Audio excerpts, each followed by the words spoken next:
दी छोड़ सतगुरु रामपाल जी परमेश्वर जी की जय हो। परम पिता परमात्मा सारी सृष्टि के रचनहार कुल मालिक असंख्य ब्रह्मांडों के स्वामी जगत गुरु तीनों लोकों में प्रवेश करके सब का भरण पोषण करने वाले राजाधिराज आत्माधार नाथों के नाथ देवों के देव महादेव सर्वेश्वर महेश्वर मृत्युंजय अजरो अमर आदि अनादि सनातनी प्रभु जगत पिता जगदीश्वर श्री श्री 1008 की उपाधि के वास्तविक अधिकारी अकाल मूरत शब्द स्वरूपी राम वासुदेव सर्वगतम ब्रह्म परम पूज्य प्रथम पूज्य परम संत परम पुरुष परम धनी परम दयालु सत्य कबीर हक्का कबीर अल्लाहु अकबर बाखबर अल्लाह ताला जगत के तारणहार जगत के मुक्तिदाता जगत के जगन्नाथ हारे के सहारे हिंदुओं के राम मुसलमानों के अल्लाह सिखों के वाहिगुरु ईसाइयों के मसीह दया के सागर दया निधि करुणा के सागर करुणा निधि स्वयंभू परिभू संकट मोचन कष्ट हरण मंगल करण दुख भंजन अविगत कबीर निर्विकार निर्विषम परमात्मा अलय अलेख सतगुरु आदि अनादि सतगुरु असली मर्यादा पुरुषोत्तम असली राम असली कृष्ण असली घनश्याम असली मुरारी राजाओं के राजा महाराजाओं के महाराजा शहंशाहों के शहंशाह सम्राटों के सम्राट भगवानों के भगवान अल्लाहों के अल्लाह प्रभुओं के प्रभु मसीहाओं के मसीह सच्चे वाहिगुरु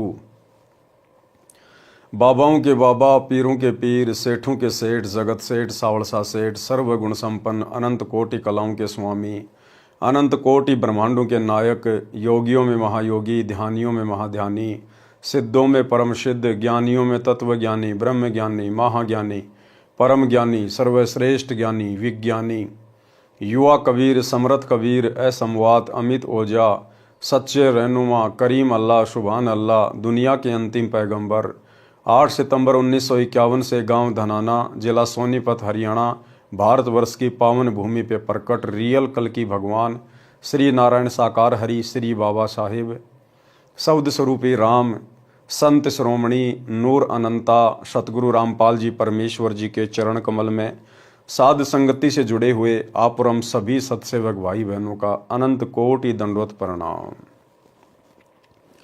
सत्साई भाई और बहनों, दया पूज्य गुरुदेव भगवान की सतगुरु रामपाल जी परमेश्वर जी की जिनके शुभ आशीर्वाद से विशेष आशीर्वाद से आप और हम सभी साध संगति से जुड़े हुए सत्सेवक भाई बहन अपनी आत्मा के कल्याण हेतु गुरुदेव के तत्व ज्ञान को आधार बनाकर दृढ़ता के साथ मोक्ष प्राप्ति के लिए निरंतर भक्ति मार्ग पर आगे बढ़ रहे हैं। भाई और बहनों, पूज्य गुरुदेव जी की विशेष रजा विशेष मेहर जो उन्होंने समय से हमें साध संगति से जोड़ दिया। आज हम भाई बहन अपने गुरु में परमात्मा देख रहे हैं। आज हम अपने पूज्य गुरुदेव जी को ही अपना इष्ट मानकर अपना कबीर देव भगवान मानकर पूज रहे हैं, भक्ति कर रहे हैं। और जब तक इस फॉर्मूले को गुरु को ही परमात्मा मानने वाले फॉर्मूले को जब तक कोई भी स्त्री या पुरुष आत्मिक रूप से हृदय से अपने भक्ति जीवन में लागू नहीं करेगा, वो आत्मा उस समय तक मोक्ष की अधिकारी नहीं बन सकती है। तो आप और हमारे ऊपर ये विशेष रजा हुई है, विशेष मेहर हुई है। अन्यथा सतगुरु रामपाल जी परमेश्वर जी की 90% संगत जो सतलोक आश्रमों से जुड़ी हुई है, बेचारी तत्व ज्ञान के अभाव में अपने गुरु को परमात्मा ना मानकर और एक कागज के टुकड़े को दाढ़ी मूंछ वाली कबीर जी की समझे जाने वाली मुर्दा फोटो को अपना कबीर भगवान मानकर अपने अपने घरों पर गले में लॉकेट में उस फोटो को लटकाए फिरती है और जून के महीने में कबीर प्रकट दिवस मनाकर उस फोटो को अपना परमात्मा मान बैठी है। तो भाई और बहनों, परमात्मा प्राप्ति के बाद भी आत्मा उसे पहचान नहीं पा रही है। इसी को कहते माड़े संस्कार, कमजोर संस्कार का प्राणी। और आप और हमारे ऊपर दया हुई, गुरुदेव भगवान ने हमें सद्बुद्धि बख्शी और अपनी पहचान करवाई है। तो भाई और बहनों, ये आप और हमारा एक विशेष परम सौभाग्य है और इसके लिए हम गुरुदेव भगवान का जितना धन्यवाद करें उतना ही कम है। तो भाई और बहनों, पूज्य गुरुदेव जी के कर कमल से लिखित पवित्र पुस्तक मुक्ति बोध के ऊपर वीडियो बनाने की श्रृंखला जारी है। इस श्रृंखला में आज हमारा ये 27वें नंबर का वीडियो है। प्रत्येक वीडियो में पूज्य गुरुदेव जी के आशीर्वाद से आप और हमें भक्ति मार्ग से संबंधित बहुत कुछ नया जानने और सीखने को मिलता है, जिससे कि हमारा विश्वास भक्ति मार्ग पर दृढ़ होता है। तो आज के वीडियो में काशी में जो भंडारा हुआ था, परमेश्वर ने अपनी 18 लाख आत्माओं को 3 दिन तक भोजन करवाया था, साथ में सूखा सामान भी दिया था, एक सोने की मोहर और एक दोहर प्रत्येक खाने के उपरांत उन आत्माओं को दी जा रही थी। उसी भंडारे में कबीर परमेश्वर जी अपना दूसरा रूप केशव रूप बनाकर सभी को भोजन भंडारा करवा रहे थे। और किस प्रकार से कबीर परमेश्वर सतगुरु रामपाल जी भगवान ने अपने ही दूसरे रूप केशव बंजारे को निमित्त बनाकर, आधार बनाकर केशव रूप में सवाल कर रहे हैं और कबीर रूप में जवाब दे रहे हैं। 24 घंटे ज्ञान गोष्ठी चलती है, आत्माओं को समझाया जाता है। तो केशव जी ने किस प्रकार से सवाल किए, क्या क्या बातचीत हुई, और आप और हम भगत भाई बहनों को बहुत गहरी गहरी शिक्षा मिलेगी, क्योंकि परमात्मा ने अपने कर कमल से लिखित इन पुस्तकों में ऐसी ऐसी बातें लिखकर छोड़ रखी हैं, जो बातें गुरुदेव ने आप और हमारी छोटी बुद्धि को देखते हुए सत्संगों में अभी तक सार्वजनिक नहीं की हैं। तो क्या कुछ केशव जी ने सवाल किए और परमात्मा जी ने क्या जवाब दिए। पवित्र पुस्तक मुक्ति बोध, पेज नंबर 329। कबीर जी तथा केशव जी की ज्ञान चर्चा। पारक के अंक की वाणी नंबर 851 886 का सरलार्थ। केशव ने कबीर परमेश्वर से कहा कि हे कबीर, आप इस मलिन देश में किस लिए आए हो। केशव जी ने क्या कहा कबीर परमात्मा से कि आप इस मलिन देश में, इस गंदे देश में, इस नरक में, इस मृत लोक में जो सबसे गंदा है, सबसे घटिया है, आप यहां पर किस लिए आए, आप यहां पर क्यों आए। यानी सतलोक की तुलना में केशव जी ने इस पृथ्वी लोक को सबसे घटिया लोक बताया है। आप तो सतलोक के सुख सागर के मालिक हो, वहां तो सर्व सुख है, यहां कष्ट के अतिरिक्त कुछ नहीं है। इस पृथ्वी लोक पर, इसी किस ब्रह्मांड में कष्ट के अलावा, दुख के अलावा, परेशानियों के अलावा कुछ भी नहीं है। भाई और बहनों, जिन्हें हम यहाँ के सुख मानते हैं, दरअसल ये भी दुख हैं। लेकिन हम लोग आदी हो चुके हैं और हमारे पास में कोई ऑप्शन नहीं था इसके अलावा, इसलिए हमने इन्हीं सुखों को फाइनल सुख मान लिया। किसी का बेटा नौकरी लग गया, कोई स्वयं नौकरी लग गया, किसी के पास में ज़मीन अच्छी है, किसी के पास में सोना चांदी है, किसी के पास में संपत्ति है, तो वो सोचता है कि मैं धनी आदमी हूँ, मैं सुखी आदमी हूँ। बस इन्हीं बातों को कि मैं दूसरे लोगों से सुखी हूँ, दूसरे लोगों से ज़्यादा मेरे पास में धन है, मकान है, ज़मीन है, इसलिए मैं सबसे सुखी हूँ। परमात्मा कहते हैं झूठे सुख को सुख है ये मान रहा मनमोद, सकल चबीना काल का कुछ मुख में कुछ गोद। और गुरुदेव भगवान कहते हैं कि आपने केवल सुख का नाम सुना है। सुख की यहां पर छींट भी नहीं है, केवल नाम है सुख। जिस प्रकार मीठा मीठा कहने से मुंह मीठा नहीं होता, लेकिन कोई पागल, कोई अनजान मान ले कि मीठा मीठा कहने से मुझे आनंद आ रहा है, मेरा मुंह मीठा हो रहा है, तो वो केवल बातें बना रहा है। उसको अभी वास्तव में मिठाई के विषय में पता ही नहीं है, केवल शब्द सुना है। तो भाई और बहनों, सतलोक की तुलना में केवल यहां पर सुख एक शब्द है, लेकिन सुख का यहां पर आभास भी किसी को नहीं है। यहां के स्वर्ग, महास्वर्ग और जो नकली 4 लोक इस काल ने बना रखे हैं, परमात्मा कहते हैं यहां पर जाकर जो तुम अपने आप को सुखी मानते हो, जिनको तुम सुख कहते हो, केवल ये नाम है, वास्तव में सुख नहीं है। यहां कष्ट के अतिरिक्त कुछ नहीं है। ये तो जीव लोक है, ब्रह्मा विष्णु तथा शिव तक सब जीव हैं, जन्म मृत्यु के चक्कर में हैं। आपने वह सतलोक यानी अमान सुख चैन वाला यानी परम शांति वाला लोक क्यों छोड़ दिया। इस काल लोक के व्यक्ति झूठ कपट की बातें करते हैं, पाप तथा पुण्य के भोग में जन्म मृत्यु के चक्कर में पड़े हैं, महान कष्ट उठा रहे हैं। हे कबीर जी, आप कैसे रह रहे हो? छोड़ क्यों नहीं देते? जहाँ से आप आए हो वहाँ तो जगह जगह बाग हैं, गंगा जल जैसे जल के सरोवर हैं, स्थान स्थान पर फंवारे चल रहे हैं, सदा बसंत जैसा मौसम रहता है। इस लोक को देखकर मेरा चित्त भंग हो रहा है, यानी मेरा मन विचलित हो रहा है। केशव जी क्या कह रहे हैं कि हे परमेश्वर, इस गंदे लोक की व्यवस्था को देखकर, यहाँ के प्राणियों को देखकर, इनके शरीरों को देखकर मेरा चित्त भंग हो रहा है, मेरा मन विचलित हो रहा है। भाइयों और बहनों, केशव जी के द्वारा जिस प्रकार की बातें यहाँ के विषय में कही जा रही है, बताई जा रही है, आगे चलकर इसका एक निष्कर्ष निकलेगा, आगे चलकर हमें एक शिक्षा मिलेगी और हमारा विश्वास पूज्य गुरुदेव भगवान में और अधिक दृढ़ होगा। मैं आश्चर्य कर रहा हूं कि ये कैसे लोग हैं।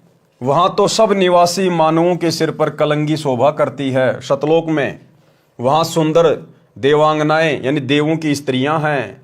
यहां तो कोई भी व्यवस्था अच्छी नहीं है, न अच्छे घोड़े हैं, न सफेद हाथी हैं। धन्य है हे कबीर जी, आप पर मैं कुर्बान जाऊं। आपकी ऐसी सामान्य जिंदगी, आपकी ऐसी सामान्य जिंदगी, ये वही कबीर परमात्मा है भाई और बहनों, जो आज ऐसी सामान्य जिंदगी जी रहे हैं। आज परमात्मा जिस कदर अपने मिशन को गति देने के लिए हिसार की छोटी जेल में जाके चुपचाप बैठ गए हैं पिछले 10 वर्षों से, ये काल भी इस परमेश्वर की इस प्रकार की लीलाओं को समझ नहीं पाता और ये भी धोखे में रहता है कि ये वो संत नहीं हो सकता, ये कोई सतलोक से आया हुआ कोई विशेष परमात्मा का भेजा हुआ कोई दूत नहीं हो सकता, ये परमात्मा तो किसी हाल में हो ही नहीं सकता। अगर उसके साथ में इस प्रकार की बदतमीजी कर दी जाए तो भाई वो तो फोड़ के रख दे सब कुछ। लेकिन ये परमात्मा किस प्रकार से अपने आप को छुपा कर लीला कर रहे हैं, काल भी धोखा खा जाता है। आप पर मैं कुर्बान जाऊं आपकी ऐसी सामान्य जिंदगी देखकर। केशव ने कहा कि इस गंदे लोक को छोड़ दे।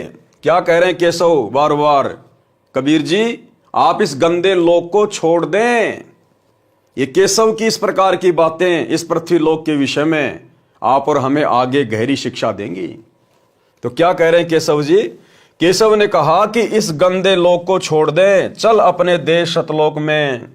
ऊपर सतलोक में हीरों व लालों के पहाड़ है और यहां तो पत्थर के पहाड़ है, पत्थर के पहाड़। ये धरती तो मिट्टी की है, इसके ऊपर कदम रखते ही पाप लगता है।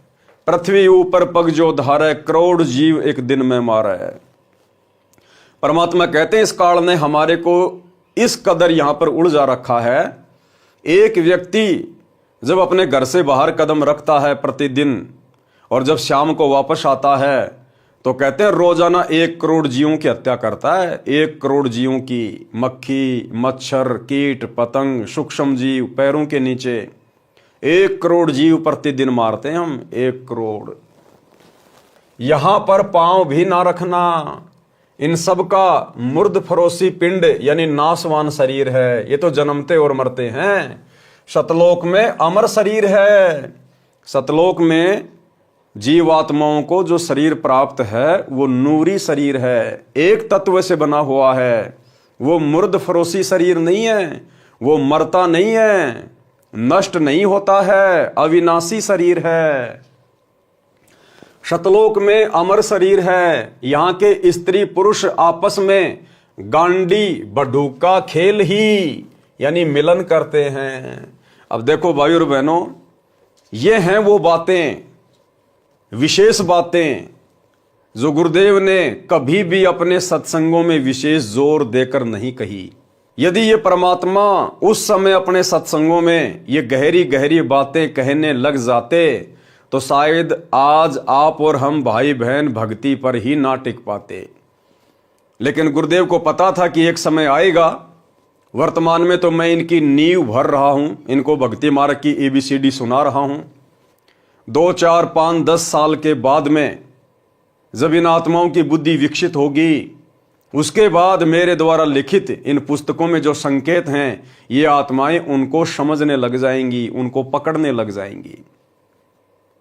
और ये दास पिछले काफी समय से आप सभी भगत भाई बहनों को गुरुदेव भगवान की प्रेरणा से यही संदेशा दे रहा है कि भाई हमने परमेश्वर की अमर वाणियों को समझना चाहिए। गुरुदेव कहते हैं भक्ति मार्ग पर पति पत्नी मिलन, पति पत्नी व्यवहार, ये भोग विलास, विषय वासना, ये सबसे ज्यादा हानिकारक है। हमें परमात्मा अभी तक विशेष जोर देकर इनको त्यागने के लिए इसलिए नहीं कह रहे क्योंकि अभी हमारी बुद्धि इस ज्ञान को समझने में इतनी तैयार नहीं हुई है।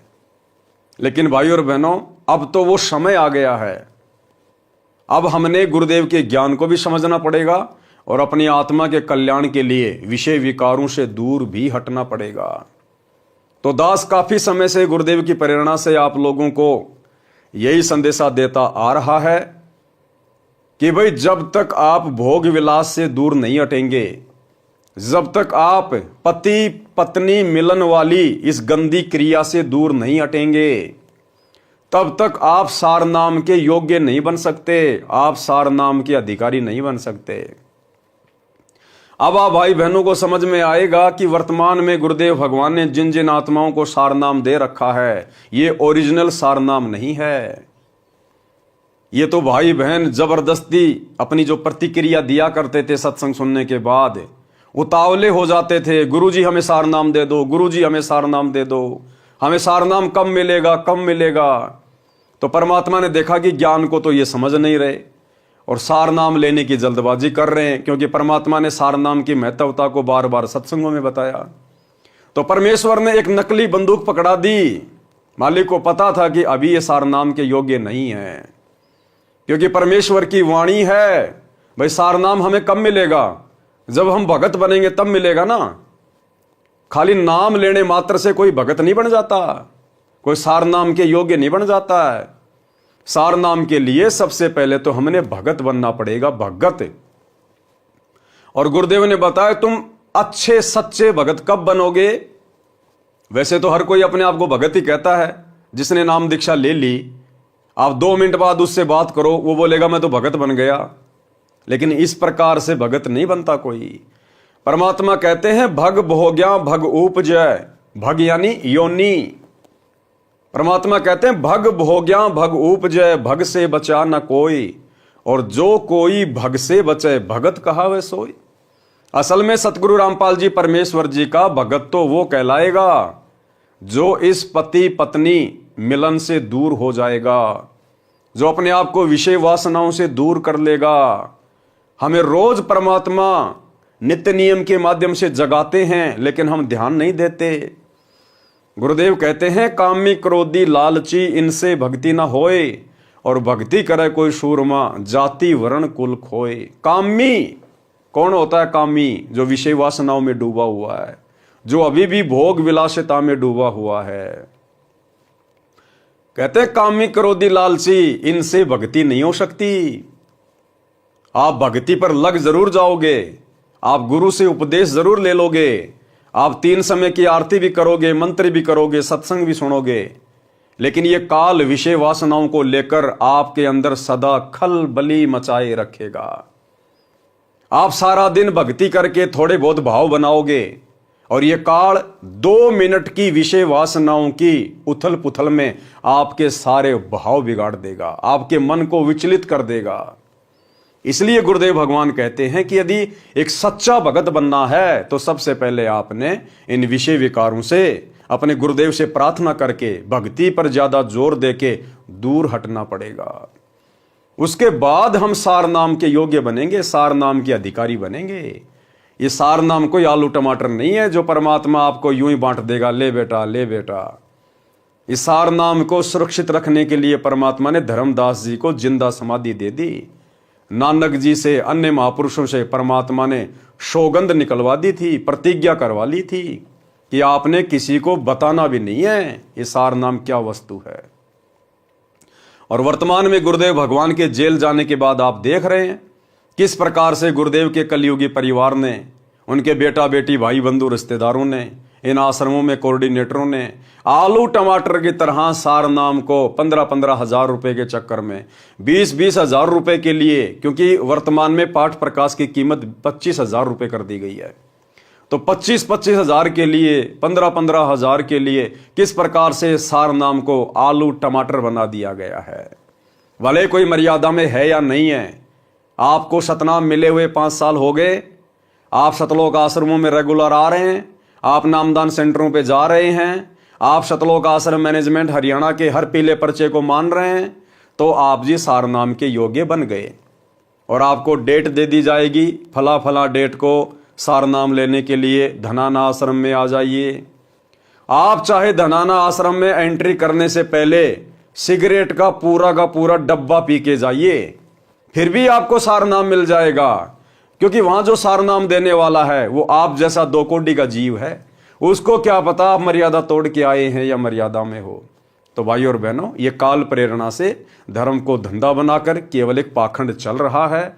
ओरिजिनल सारनाम के योग्य हम उस समय बनेंगे जब हम विषय वासनाओं से पूरी तरह से पाक साफ हो जाएंगे। तो गुरुदेव भगवान ने क्या कहा है यहां पर, वर्तमान में जो भगत भाई बहन इतना तत्व ज्ञान लेकर भी और विशेषकर सतनाम लेने के बाद भी जो भाई बहन पति पत्नी मिलन में हैं, जो भोग विलास में हैं, जिन्होंने शारीरिक संबंध बनाने नहीं छोड़े हैं, परमात्मा कहते हैं वो तो गांडी बडूका खेल रहे हैं। गांडी बडूका यानी केशव जी ने गाड़ी दी है, गाड़ी। जैसे आप और हम भगत भाई बहन पहले कह दिया करते थे एक दूसरे को ज्ञान के अभाव में, ए गांडू इधर आ। तो गांडू का मतलब क्या होता है, जो अभी उसी वस्तु के पीछे पड़ा हुआ है, जो अभी योनि के चक्कर में पड़ा हुआ है, विषय वासनाओं में सना हुआ है, उसको गांडू कहते थे। और परमात्मा ने उसी चीज को क्या कहा, गांडी बडूका।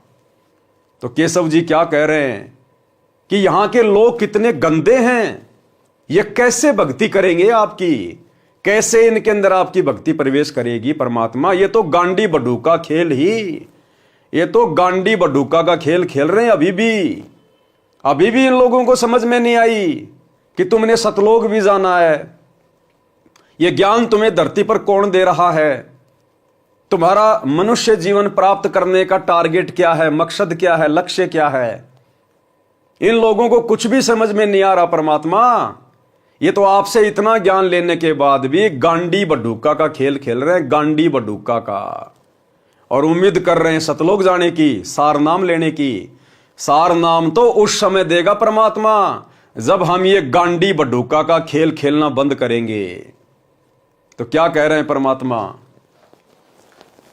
यहां के स्त्री पुरुष आपस में, स्त्री और पुरुष आपस में गांडी बडूका खेल ही यानी मिलन करते हैं, मिलन। और इसी को सबसे अच्छा भोग मानते हैं। सतलोक का भोग असंख्य गुणा आनंददायक है।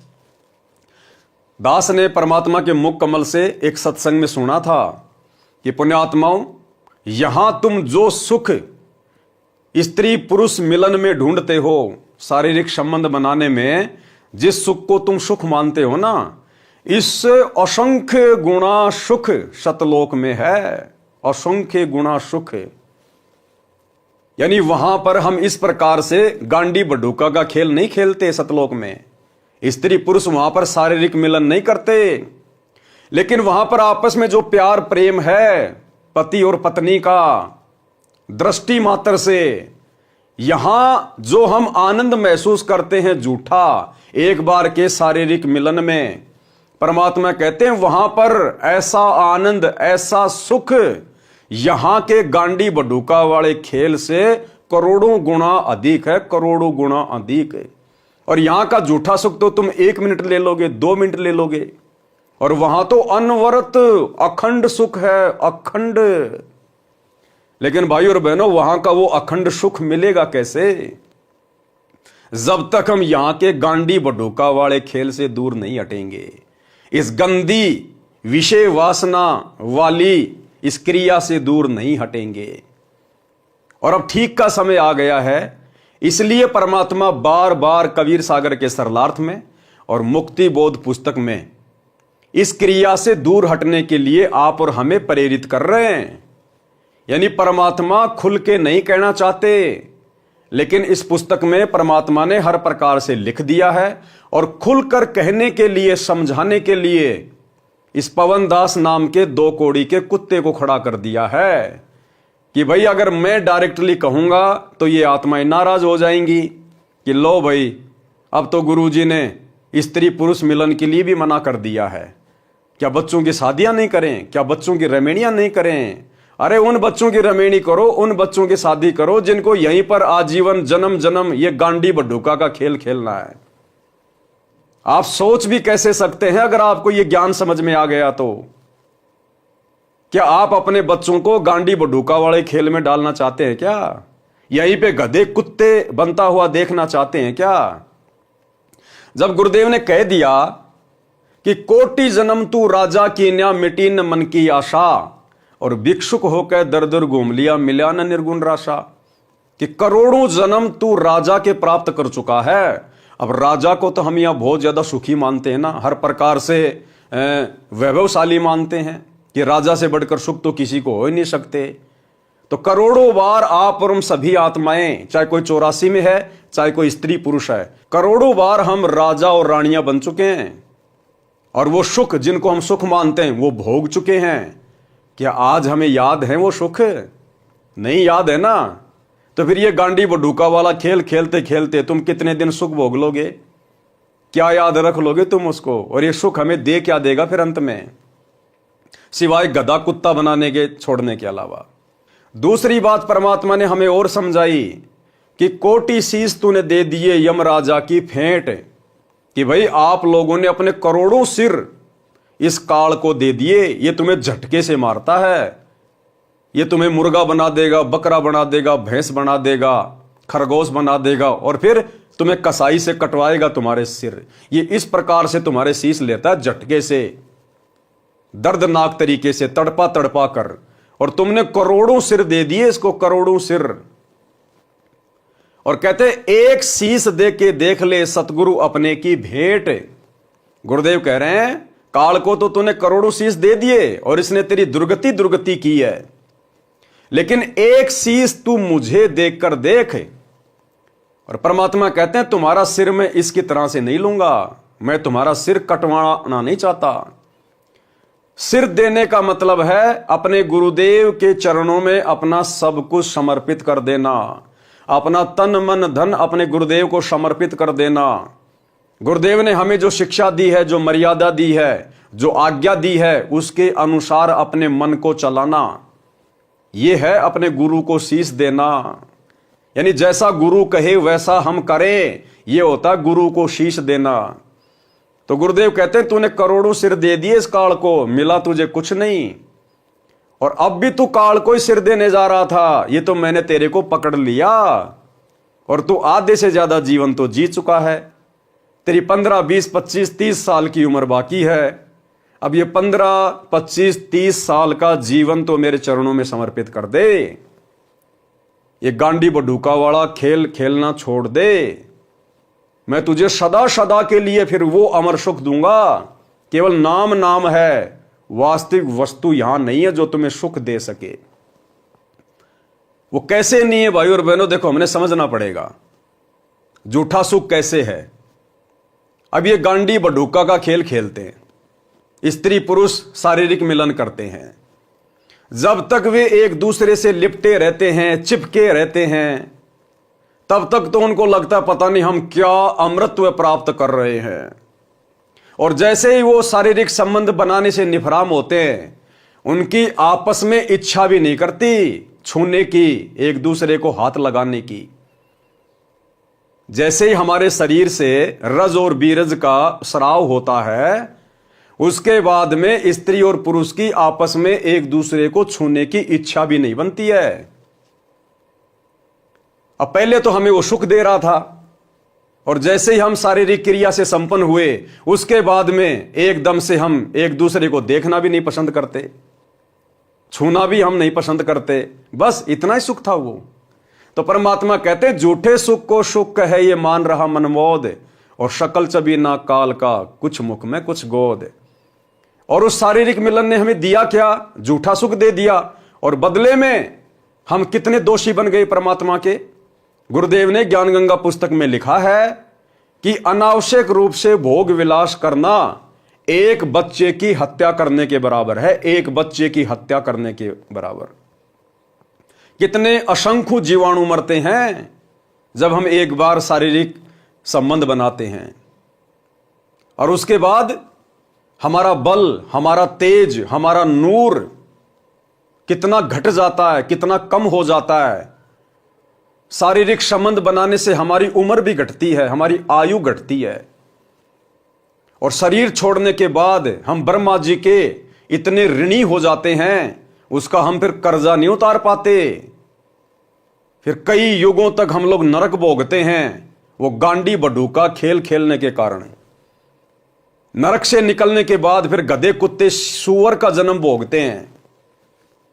फिर वो परमात्मा कुत्ता बनाएगा, कुत्ता, कि तेरे को मनुष्य जन्म दिया था ना भक्ति करने के लिए, लेकिन तू तो ये गांडी बडूका का खेल ही खेलने में व्यस्त रहा। ले भाई, अब कुत्ता बने, अब तेरे को भक्ति नहीं करनी है।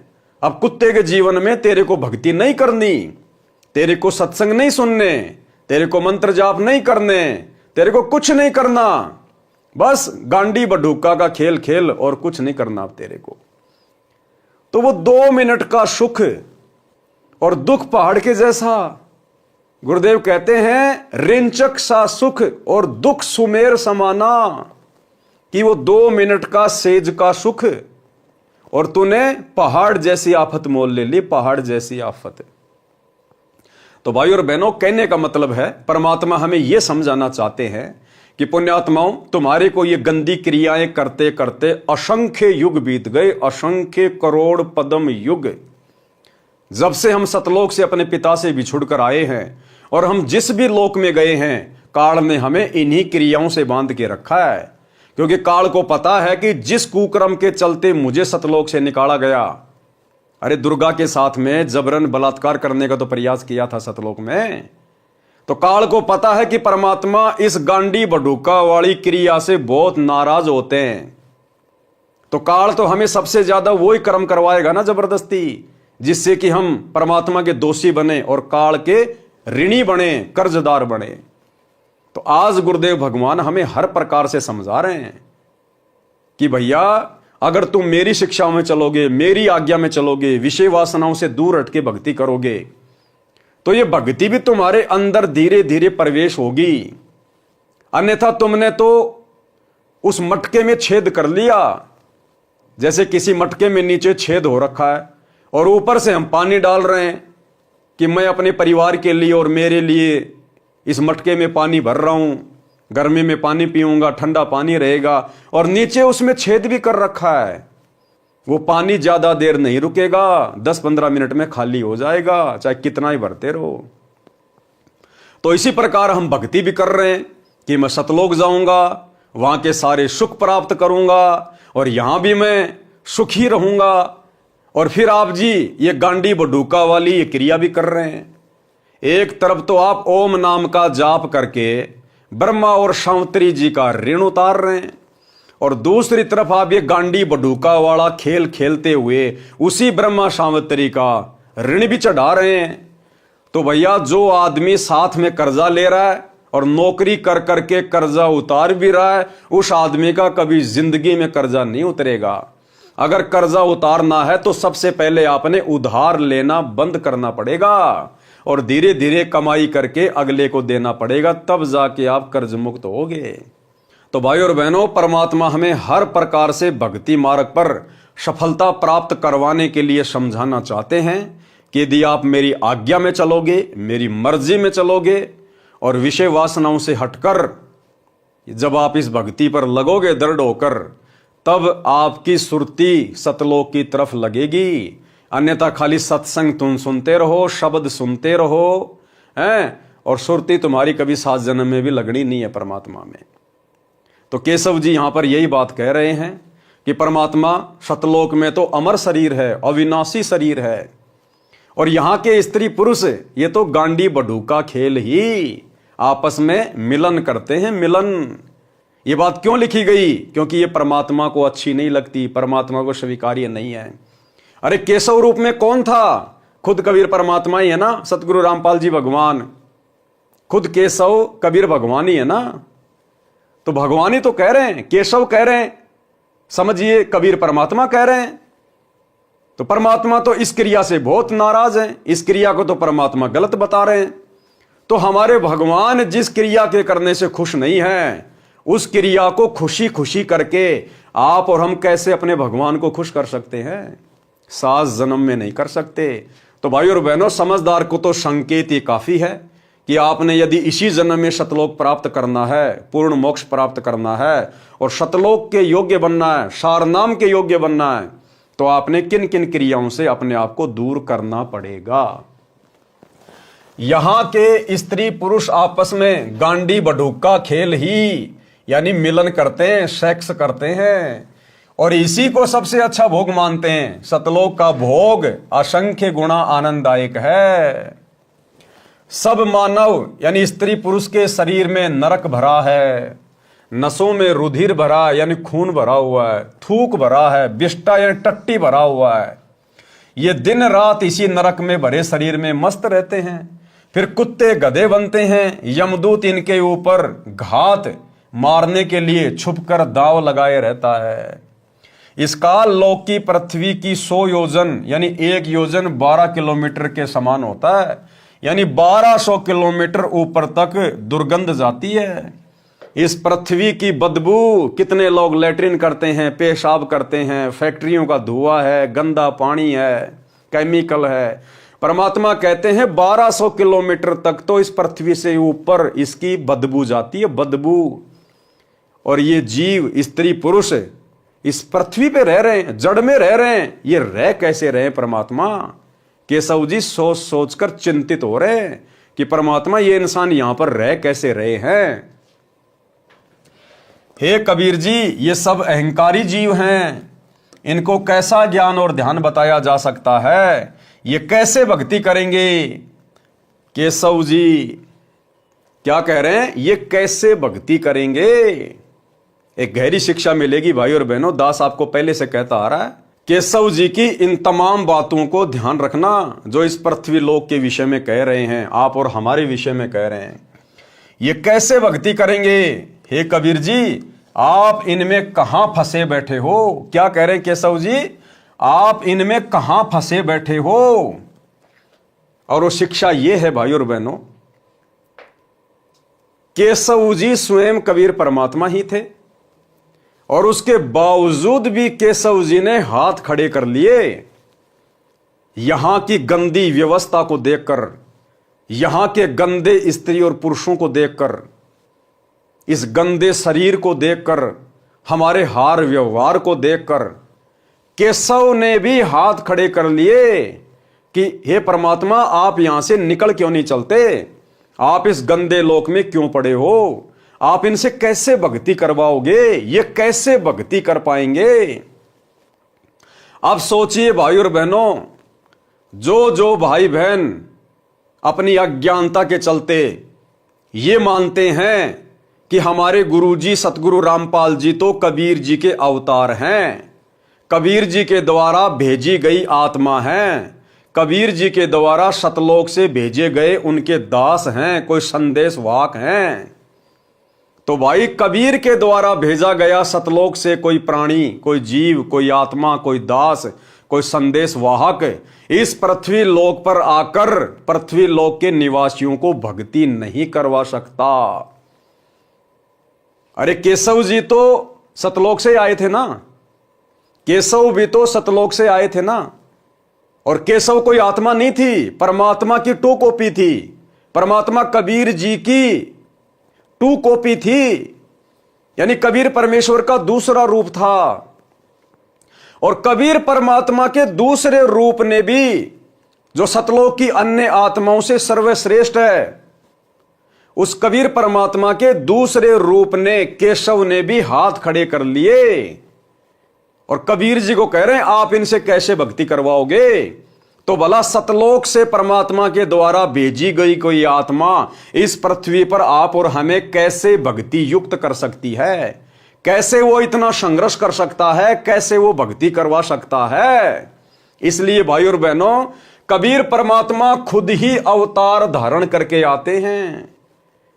ये स्वयं ही पृथ्वी पर अवतरित होते हैं सतलोक से, एक मनुष्य के बच्चे के रूप में लीला करते हुए बड़े होते हैं, अपने आप को छुपाते हैं।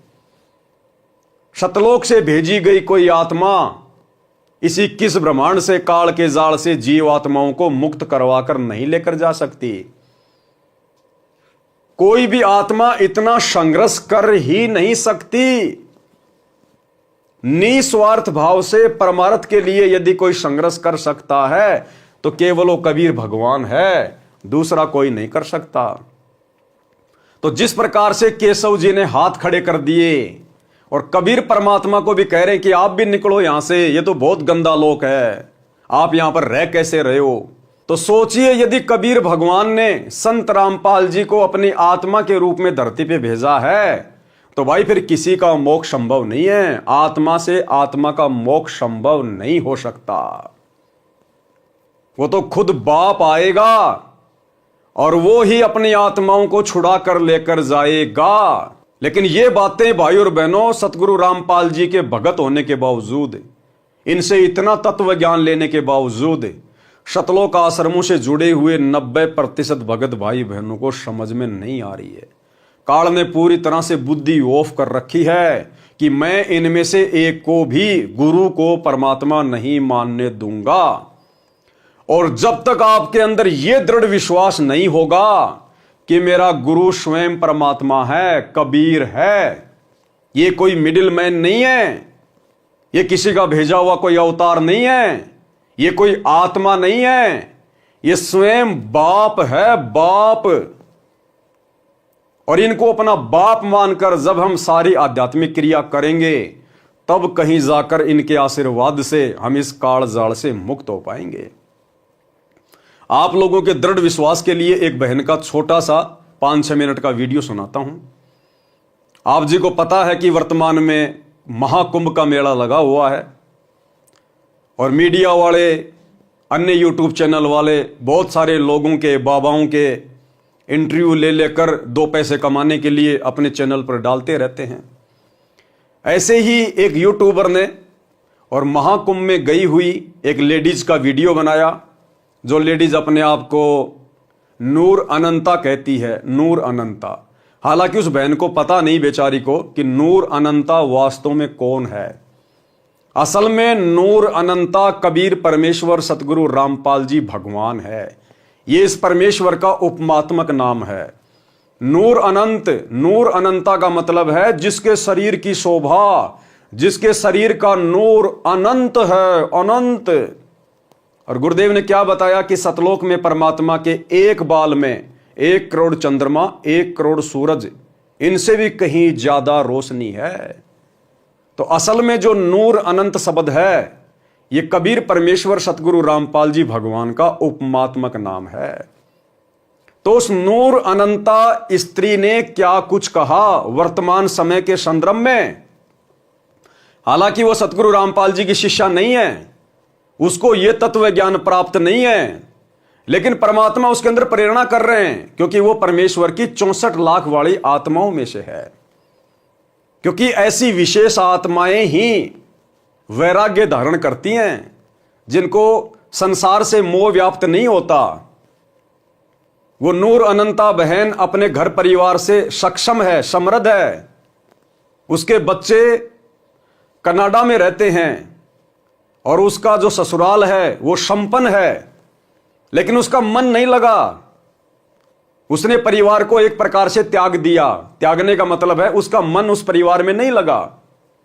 वो रहती अपने परिवार में है, लेकिन बीच बीच में उसके अंदर वो भक्ति भाव उमड़ जाता है, जिस कारण से अपनी आध्यात्मिक वो क्रियाएं करने लग जाती हैं। लेकिन अभी तक इस आत्मा को सही रास्ता नहीं मिल पाया है। लेकिन इसके अंदर जो स्मृतियां हैं वो परमात्मा की तरफ से हैं। जो बातें ये कह रही है, जो बातें ये बोल रही हैं, ये इसकी पिछली भक्ति के कारण परमात्मा इसमें प्रेरणा करता है। और परमात्मा इसमें प्रेरणा केवल इसलिए कर रहा है क्योंकि देखो दुनिया वाले तो इसका इंटरव्यू देख के कुछ समझ नहीं पाएंगे, क्योंकि ये बहन दुनिया वालों को जिस सांकेतिक भाषा में समझ आ रही है ना, दुनिया उस सांकेतिक भाषा को समझने के योग्य नहीं है, समझने के लायक नहीं है, सक्षम नहीं है। सक्षम तो सतगुरु रामपाल जी भगवान की शरण में आने के बाद, इनके सत्संगों को सुनने के बाद में बना जाएगा। तो ये दुनिया वालों को जो सांकेतिक संदेश दे रही है, तो दुनिया वालों को समझ में नहीं आ रही वो बातें। ये आत्मज्ञान की बात कर रही है। कहीं मत जाओ, अपने घर में रहो, अच्छे शुभ कर्म करो, और कह रही है वो सबका बाप अब की बार खुद आया हुआ है। अब इसको क्या पता, और आ गया तो कहां है, इस बहन को क्या पता, लेकिन इससे परमात्मा बुलवा रहा है। ये कह रही है कि अब की बार कोई मिडिलमैन नहीं है। मिडिलमैन मानी कोई एजेंट नहीं आया उस परमात्मा का।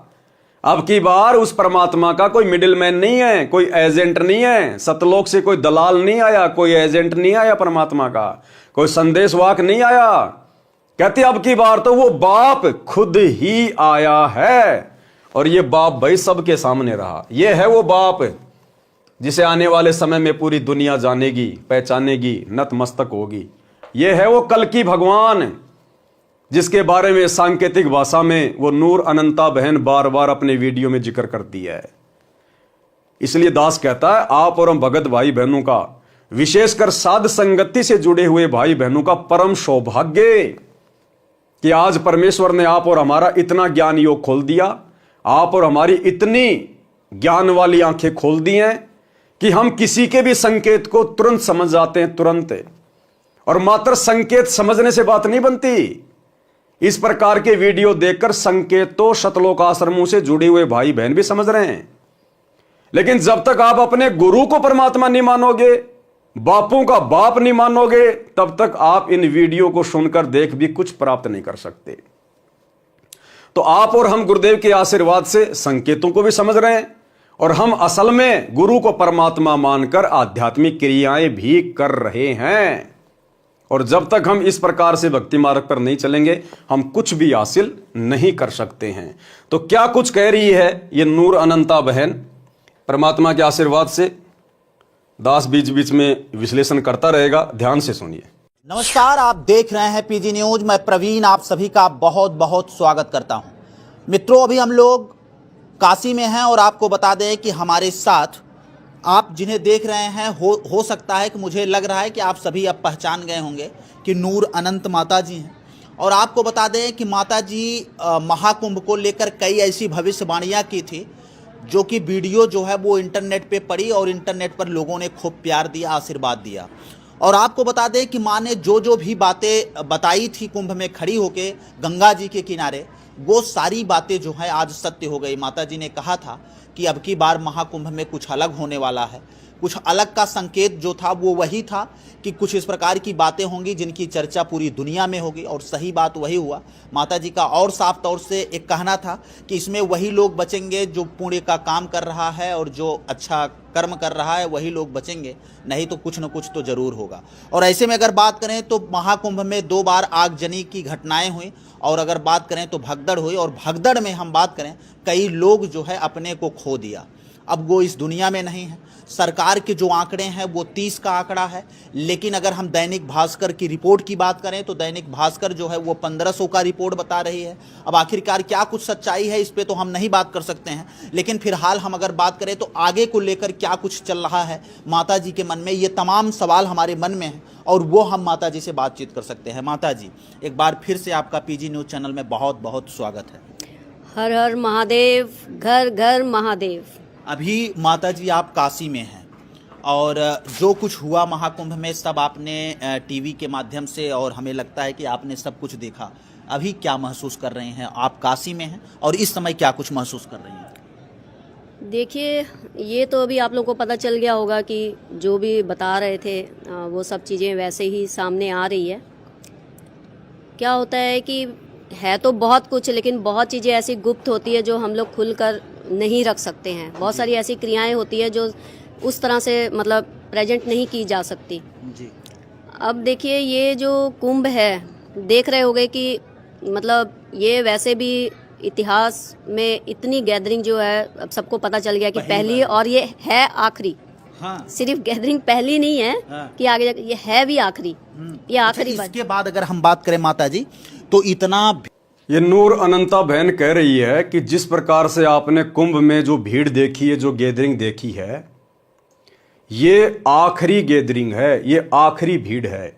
इसके बाद दुनिया में कभी भी इस प्रकार की भीड़ आपको देखने को नहीं मिलेगी। बिल्कुल सत्य बात है भाई और बहनों। देखो, आने वाले समय में आप और हम भगत भाई बहनों को तो पता ही है कि पूरी दुनिया में यदि भक्ति चलेगी तो सतगुरु रामपाल जी की चलेगी। इस पूरी पृथ्वी पर केवल एक ही ज्ञान रह जाएगा, सतगुरु रामपाल जी का तत्व ज्ञान। सतगुरु रामपाल जी परमेश्वर जी के सानिध्य में, उनकी देख रेख में पूरे विश्व की जो सरकारें हैं वो संचालित होंगी। यानी जो रिमोट कंट्रोल होगा पूरी दुनिया का, वो गुरुदेव भगवान के हाथ में होगा। और आने वाले समय में जब पूरा विश्व इनकी भक्ति करेगा, सब इनकी शरण में होंगे। कटनी और छटनी के बाद 2028 युग परिवर्तन के बाद जितनी अच्छी आत्माएं पृथ्वी पर बचेंगी, वे सभी आत्माएं केवल भक्ति करेंगी, जो कई करोड़ों की संख्या में होंगी। लेकिन उस समय भी गैदरिंग नहीं होगी कभी भी।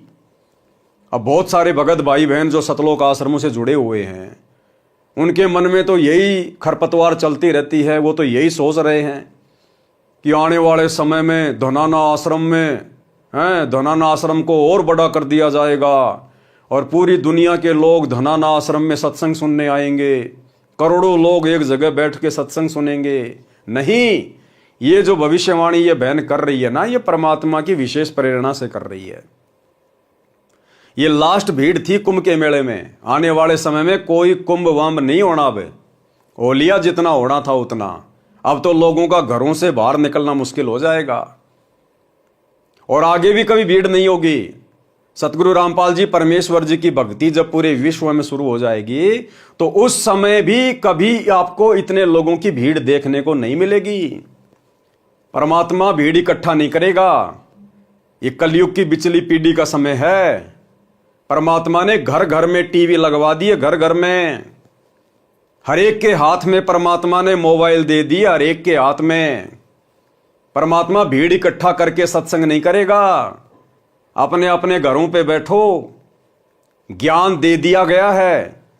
मर्यादा में रह के भक्ति करोगे तो परमात्मा साथ रहेगा, चाहे अमेरिका रहो, चाहे इंग्लैंड रहो, चाहे भारत में रहो। बकवाद करोगे तो झटका लगेगा, चाहे कहीं भी छुप के बकवाद कर लेना, इस परमात्मा की नजरों से नहीं बच पाओगे। तो आने वाले समय में सत्संग सुनने के लिए परमात्मा भक्तों की भीड़ जमा नहीं करेगा। परमात्मा ने घर घर टीवी दे दिए, घर घर मोबाइल दे दिए। आपस में भाई बहन ज्ञान चर्चा करो, क्योंकि गांव के गांव भगत होंगे, नगर के नगर भगत होंगे। और जब हर जगह भगत होंगे तो भगतों को आपस में इकट्ठा होने की जरूरत कहां है। वर्तमान में भगतों की संख्या कम है और गुरुदेव ने ज्ञान की शुरुआत की है, इसलिए भक्तों को परमात्मा एक जगह इकट्ठा किया करते थे आश्रम में, उनको ज्ञान समझाने के लिए, भक्ति पर दृढ़ करने के लिए। जब आने वाले समय में घर घर में परमात्मा का ज्ञान होगा, गांव गांव में परमात्मा के भगत होंगे, तो फिर उन भगतों को आपस में मिलने के लिए किसी एक आश्रम में इकट्ठा होने की जरूरत नहीं पड़ेगी। सत्संग सुनने के लिए भक्तों को आश्रम में इकट्ठा होने की जरूरत नहीं पड़ेगी। जैसे वर्तमान में आप देख रहे हैं, हिसार जेल से परमात्मा अपने विशेष संदेश भेज रहे हैं। क्या परमात्मा भक्तों को इकट्ठा कर रहे हैं? नहीं, ये सोशल मीडिया दे दी परमात्मा ने। यूट्यूब पर डालो और लाखों भगत अपना सुनो। और गुरुदेव ने भी एक सत्संग में स्पष्ट कर दिया कि परमात्मा ने घर घर में आश्रम बना दिए, घर घर में आश्रम। और गुरुदेव कह रहे हैं कि 4-5 लाख लोगों को हम किसी आश्रम में इकट्ठा करके भी सत्संग नहीं सुना सकते। और अब यूट्यूब पर, सोशल मीडिया पर 5-5 लाख बच्चे एक ही दिन में सत्संग सुन रहे हैं। बच्चों, वो ठीक का दिन आ गए। चारों तरफ डंका बोल गया दाता का। एक समय में 4-5 लाख बच्चे सत्संग सुन रहे। इतना बड़ा हम आश्रम बना कभी नहीं सुना सकते थे। एक बंदी छोड़ सारा संसार आश्रम बन गया मेरे बंदी छोड़ का। घर घर आश्रम बन गया। और अपने बच्चों के ऊपर किसी कृपा करके मेरे दाता है। बच्चों फिर क्या बताते हैं, तो परमात्मा ने सोशल मीडिया को प्रथम महत्व दे दिया। क्या वो भगवान 5 लाख लोगों को भी किसी आश्रम में बैठा कर सत्संग नहीं सुना सकता?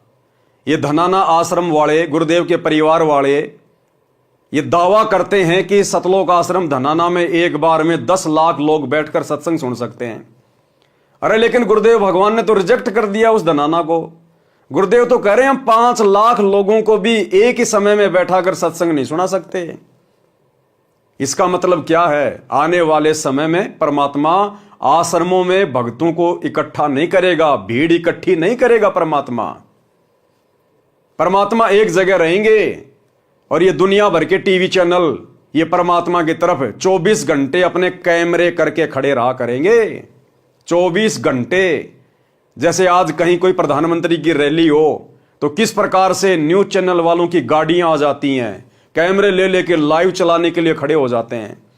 इसी प्रकार आने वाले समय में इस प्रधानमंत्रियों के प्रधानमंत्री के आगे, राष्ट्रपतियों के राष्ट्रपति के आगे, सतगुरु रामपाल जी परमेश्वर जी के आगे, जहां भी ये परमात्मा रहेंगे, ये न्यूज चैनल वाले इनके सत्संगों को लाइव चलाने के लिए 24 घंटे वहां बाहर खड़े रहेंगे। बाहर जैसे कुत्ता रोटी के टुकड़े के इंतजार में रहता ना, ऐसे ये न्यूज चैनल वाले जो आज सिवाय बकवाद के कुछ नहीं दिखा रहे, आने वाले समय में परमात्मा की एक बाइट के लिए, परमात्मा के एक सत्संग के लिए आश्रम के बाहर गाड़ियां ले लेके डेरे डाल के पड़े रहेंगे। डेरे डाल के, जैसे पुलिस वाले चुनाव के समय तंबू लगा लगा के बिल्डिंगों के बाहर रात को जो है रहते हैं।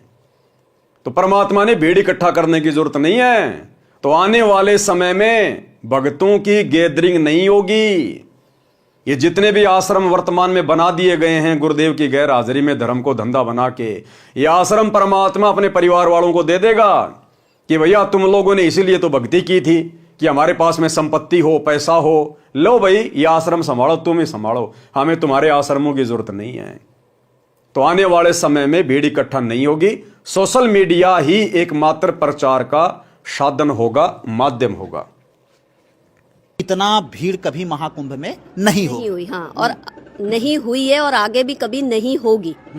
इसलिए क्या हो रहा है कि ये जाने अनजाने में लोग खींचे चले आ रहे हैं। हाँ। अब देख रहे हो सिर्फ अपने भारतीय नहीं है, विदेशी भी सब खींचे। उनको पता ही नहीं है, मतलब उनको कोई ना कोई ऊर्जा खींच के ला रही है। क्यों ला रही है? क्योंकि ये लास्ट फेज चल रहा है। जैसे बता रहे हैं कि भाई कलयुग का ये एंडिंग है और सतयुग जो है, साथ साथ कलयुग खत्म हो रहा है, साथ साथ सतयुग की स्थापना हो रही है। इसको जितनी जल्दी हो सकता है सब लोग इस सत्य को मान लें।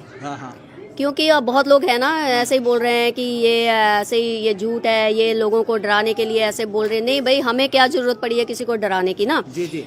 बहुत सारे लोगों ने ये कमेंट किया माता जी, लेकिन बहुत सारे लोग जो है आपके बारे में पॉजिटिव कमेंट किए कि माता जी ने जो भी बातें की थी सारी बातें जो है वो सत्य निकल गए और माता जी का एक बार फिर से इंटरव्यू आना चाहिए और हम लोग आगे अपने जीवन को किस प्रकार से यापन करें, ये तमाम लोग जो है वो जानना चाहते हैं। अच्छा, एक माता जी एक बड़ा सवाल ये है कि आखिरकार महाकुंभ की तरफ जब लोगों का आवागमन शुरू हुआ, लोगों के दिमाग में क्या कुछ बातें चल रही थी कि सब लोग, अगर हम बात करें, खींच कर जो है वो महाकुंभ की तरफ आना शुरू हो गए? वो डर ऑटोमेटिकली लोगों को एक डर है जो खींच के ला रहा है। क्योंकि हर इंसान को अपने आप में सब कुछ पता होता है। अब जैसे मैं, आप हो ना, आपको आप क्या हो, जे आपसे बेहतर आप जब वो परमात्मा जानता होगा। सिर्फ 2 इंसान जानते हैं। तो आपका वो डर आपको कुंभ में लाएगा डुबकी देने के लिए। लेकिन बात ये है कि भाई डुबकी देने से कुछ नहीं होगा। हर इंसान को इस बार पता है कि हमने क्या कोई बुरे कर्म करे हैं, क्या हमने अच्छे कर्म करे हैं। वो अंदर ही अंदर कोई ना भय एक उनको यहाँ पर खींच के ला रहा है। चाहे वो बड़ी बड़ी सेलिब्रिटीज, कोई भी, आप देख रहे हो किस तरह के लोग आ रहे हैं ना। आगे ध्यान से सुनना वीडियो भाई और बहनों। तो ये एक डर है क्योंकि कहीं ना कहीं वो जो ऊर्जा है, वो जिसको हम बता रहे हैं कि भाई वो धरती पर आ चुका है। इस बार खुद, मतलब वो जो बाप जी है ना, वो खुद आए हैं। इस बार कोई मिडिल मैन नहीं है। जैसे हम पहले ही बताए हैं कि भाई, क्या कह रही है बहन? इस बार वो बाप जी, वो बाप कौन? सारी सृष्टि का मालिक, सबको रचने वाला, सर्वद्रष्टा, सर्वसृष्टा, अंतर्यामी, नूर अनंत परमात्मा। तो ये बहन कह रही है इस बार वो बाप जी खुद आया, खुद। अरे धिक्कार है शतलोक आश्रमों से जुड़ी हुई 90% संगत को और गुरुदेव के कलयुगी काल प्रेरित बेटा बेटी भाई बंधु रिश्तेदारों को, इन कोऑर्डिनेटरों को। ये जगत वाली बहन है जिसको ना सतगुरु की शरण प्राप्त है, ना जिसको असली आध्यात्मिक ज्ञान प्राप्त है, ना जिसको भक्ति मार्ग प्राप्त है, ना जिसने कभी सतगुरु के सत्संग सुने, और ये भी उस चीज को महसूस कर रही है अपनी कॉमन सेंस से कि अब की बार वो बाप जी खुद आया हुआ, खुद, कोई मिडिल मैन नहीं। मिडिल मैन मानी उसने किसी अवतार को नहीं भेजा, उसने सतलोक से किसी आत्मा को नहीं भेजा। जैसे आप आश्रम वाले भाई बहन अपने गुरुजी को एक आत्मा मान रहे हैं, एक मानुष मान रहे हैं, एक जीव मान रहे हैं कि कबीर जी ने हमारे गुरुजी को भेजा है, हमारे गुरुजी कबीर जी के अवतार हैं, हमारे गुरुजी तो कबीर जी के संदेश वाहक हैं। इस बहन से शिक्षा ले लो और अपने परमात्मा से नाक रगड़ रगड़ के भीख मांगो कि गुरुदेव भगवान हमें सद्बुद्धि दो, हे परमात्मा हम आपके संकेतों को समझ सकें, हमें बुद्धि दो, हमारा ज्ञान योग खोलो। अरे नित्य नियम करते समय पुस्तक को हाथ में लेके किया करो, परमात्मा के आगे खड़े होके, तब जाकर तुम्हारा ज्ञान योग खुलेगा। जब तक तुम नित्य नियम यानी तीनों समय की आरती हाथ में पुस्तक लेकर विधि से नहीं करोगे, अपने बाप के आगे खड़े होकर, तब तक तुम्हारा ज्ञान योग नहीं खुलेगा। सुबह का नित्य नियम करते समय हम परमात्मा से क्या मांगते हैं? सुबह का नित्य नियम अत सर्व लक्षणा ग्रंथ है और हम परमेश्वर से क्या विनती करते हैं? गरीब उत्तम कुल करतार दो, द्वादश भूषण संग, रूप द्रव्य दो, दया करो, ज्ञान भजन सत्संग, शील संतोष विवेक दो, अक्षमा दया इकतार, भाव भक्ति वैराग्य दो, नाम निरालम सार। और आगे क्या मांगते हैं फिर परमात्मा से? योग युक्ति स्वास्थ्य जगदीश दो, सूक्ष्म ध्यान दयाल, सूक्ष्म ध्यान, कि हम आपके संकेतों को समझ सकें। तो भैया जब तक आप अपने हाथ में भक्ति बोध लेकर और अपने बाप, बापों के बाप सतगुरु रामपाल जी परमेश्वर जी के आगे खड़े होकर आरती नहीं करोगे, आपको ये सूक्ष्म ध्यान का आशीर्वाद नहीं मिलेगा, आपका ज्ञान योग नहीं खुलेगा, आप इसी प्रकार से डामाडोल रहोगे। गरीब माया का रस पिया कर हो गए डामाडोल। आप आश्रम वाले भाई बहन तो इन आश्रमों में जा जाके डामाडोल हो चुके हैं, डामाडोल। गरीब ऐसा सतगुरु हम मिला, ज्ञान योग दिया खोल, और हम सत्सेवकों को सतगुरु रामपाल जी परमेश्वर मिल गए और हमारा ज्ञान योग खोल दिया, क्योंकि हम प्रतिदिन इस पुस्तक को हाथ में लेकर अपने बाप के आगे खड़े होकर अपने मुख से मांगते हैं, मुख से हम आरती करते हैं। और आप लोग लगा के मोबाइल में नित्य नियम, कोई बाथरूम में जाके बैठ जाता है, कोई वापस बिस्तर में लेट जाता है, कोई अपने घर के 20 प्रकार के कार्य करता रहता है। किसी को तो समय नहीं है, काम धंधे पर आते जाते समय ही नित्य नियम और संध्या आरती करते हैं जेब में मोबाइल डाल के। तो तुम्हें कैसे ज्ञान और ध्यान मिलेगा? कैसे परमात्मा तुम्हारा ज्ञान योग खोलेगा? क्योंकि तुम परमात्मा से मांग ही नहीं रहे। अरे गुरुजी खुद ही खुद से मांग रहे हैं। आरती कौन करता है मोबाइल में? गुरुजी कर रहे हैं ना। आरती किसको करनी चाहिए? भगत को। अगर मोबाइल में आरती करना ही सर्वश्रेष्ठ विधि है तो फिर परमात्मा ने भक्ति बोध क्यों दी छपवा कर? सभी को मोबाइल दे देते, सभी को एक एक मेमोरी कार्ड दे देते। फिर ये पुस्तक क्यों दी और क्यों लिखा इस पुस्तक के ऊपर मूल्य नित्य नियम पाठ? यानी आपने रोजाना इस पुस्तक को पढ़ना है, इसका पाठ करना है। तो भैया जब तक अपने बाप के सामने खड़े होकर आरती नहीं करोगे तब तक तुम्हारा ज्ञान और ध्यान कुछ भी नहीं खुलेगा, कुछ नहीं मिलेगा, कुछ नहीं समझ पाओगे। आरती तो अभी तक गुरुजी कर रहे हैं तुम्हारे घरों में, मोबाइल में लगा के छोड़ दिया। आरती तो गुरुजी कर रहे हैं, तुम कहां कर रहे हो? तो इस बहन से शिक्षा लो और भीख मांगो गुरुदेव भगवान से। लेकिन तुम तो लड्डू जलेबी बर्फी मांगते हो परमात्मा से कि अगला समागम कब आएगा, अगला समागम कब आएगा, अब की बार कौन से आश्रम में जाऊंगा, लड्डू जलेबी बर्फी खाऊंगा। तुम ज्ञान और ध्यान कहां मांग रहे हो परमात्मा से? तो क्या कह रही है बहन कि अब की बार कोई मिडिल मैन नहीं है, वो बापों का बाप, वो बाप जी खुद धरती पे आया हुआ है, और वो बाप जी है सतगुरु रामपाल जी। सतगुरु रामपाल जी सबका बाप जी। तो इस बहन से शिक्षा ले लो, बहन क्या कह रही है। तो ये एक डर है, क्योंकि कहीं ना कहीं वो जो ऊर्जा है, वो जिसको हम बता रहे हैं कि भाई वो धरती पर आ चुका है, इस बार खुद मतलब वो जो बाप जी है ना, वो खुद आए हैं। इस बार कोई मिडिल मैन नहीं है। जैसे हम पहले ही बताए हैं कि भाई ये गुरु, ये सब जो परंपरा चल रही है ना, आश्रमों की, ये अखाड़े की, ये दीक्षा देने की, ये सब चीजें खत्म हो गई हैं। इसको मान लीजिए। मतलब देर हो जाए, पहले ही बहुत देर हो गई है, अब मान लीजिए यही सत्य है। ध्यान से सुनना। तो भाई ये भी इल्यूजन है कि इसी घाट पे नहाओगे तो ये होगा, उस जल में नहाओगे तो ये होगा, इसमें नहाओगे तो। हमने तो पहले ही कह दिया था भाई अपने अपने घरों में बैठो, अपने अपने घर में अपने अपने बाथरूम में नहा लो, आप लोगों को वहां भी मोक्ष की प्राप्ति हो जाएगी। क्योंकि इस वक्त देखिए हम बार बार ये बात कह रहे हैं कि देखिए घर से मत निकलिए। ऑरा जो है ना, वो पूरी यूनिवर्स में, पूरे ब्रह्मांड में फैल चुका है। वो ऑरा जो है, वो ब्लेसिंग जिसके पास जाएगी ना, वो इंसान जहां भी है, अपने घर में एक बंद कमरे में भी बैठा होगा ना, वो आशीर्वाद उसका वहां तक चला जाएगा। उसके लिए क्या कह रही है बहन कि कहीं भी धक्के खाने की जरूरत नहीं है, कहीं भी भटकने की जरूरत नहीं है। वो ओरा यानी वो शक्ति, वो प्रभाव उस बाप जी का, उस परम शक्ति का, सतगुरु रामपाल जी भगवान का इस ब्रह्मांड में चारों तरफ फैल चुका है। और जिसने जैसे कर्म किए होंगे उनको घर बैठे वैसा ही परिणाम मिलेगा। कहीं भटकने की जरूरत नहीं है, धक्के खाने की जरूरत नहीं है। आप और हम संगत वालों के लिए ये विशेष भविष्यवाणी है। 2014 बरवाला कांड, परमात्मा हिसार जेल में जाके बैठ गए।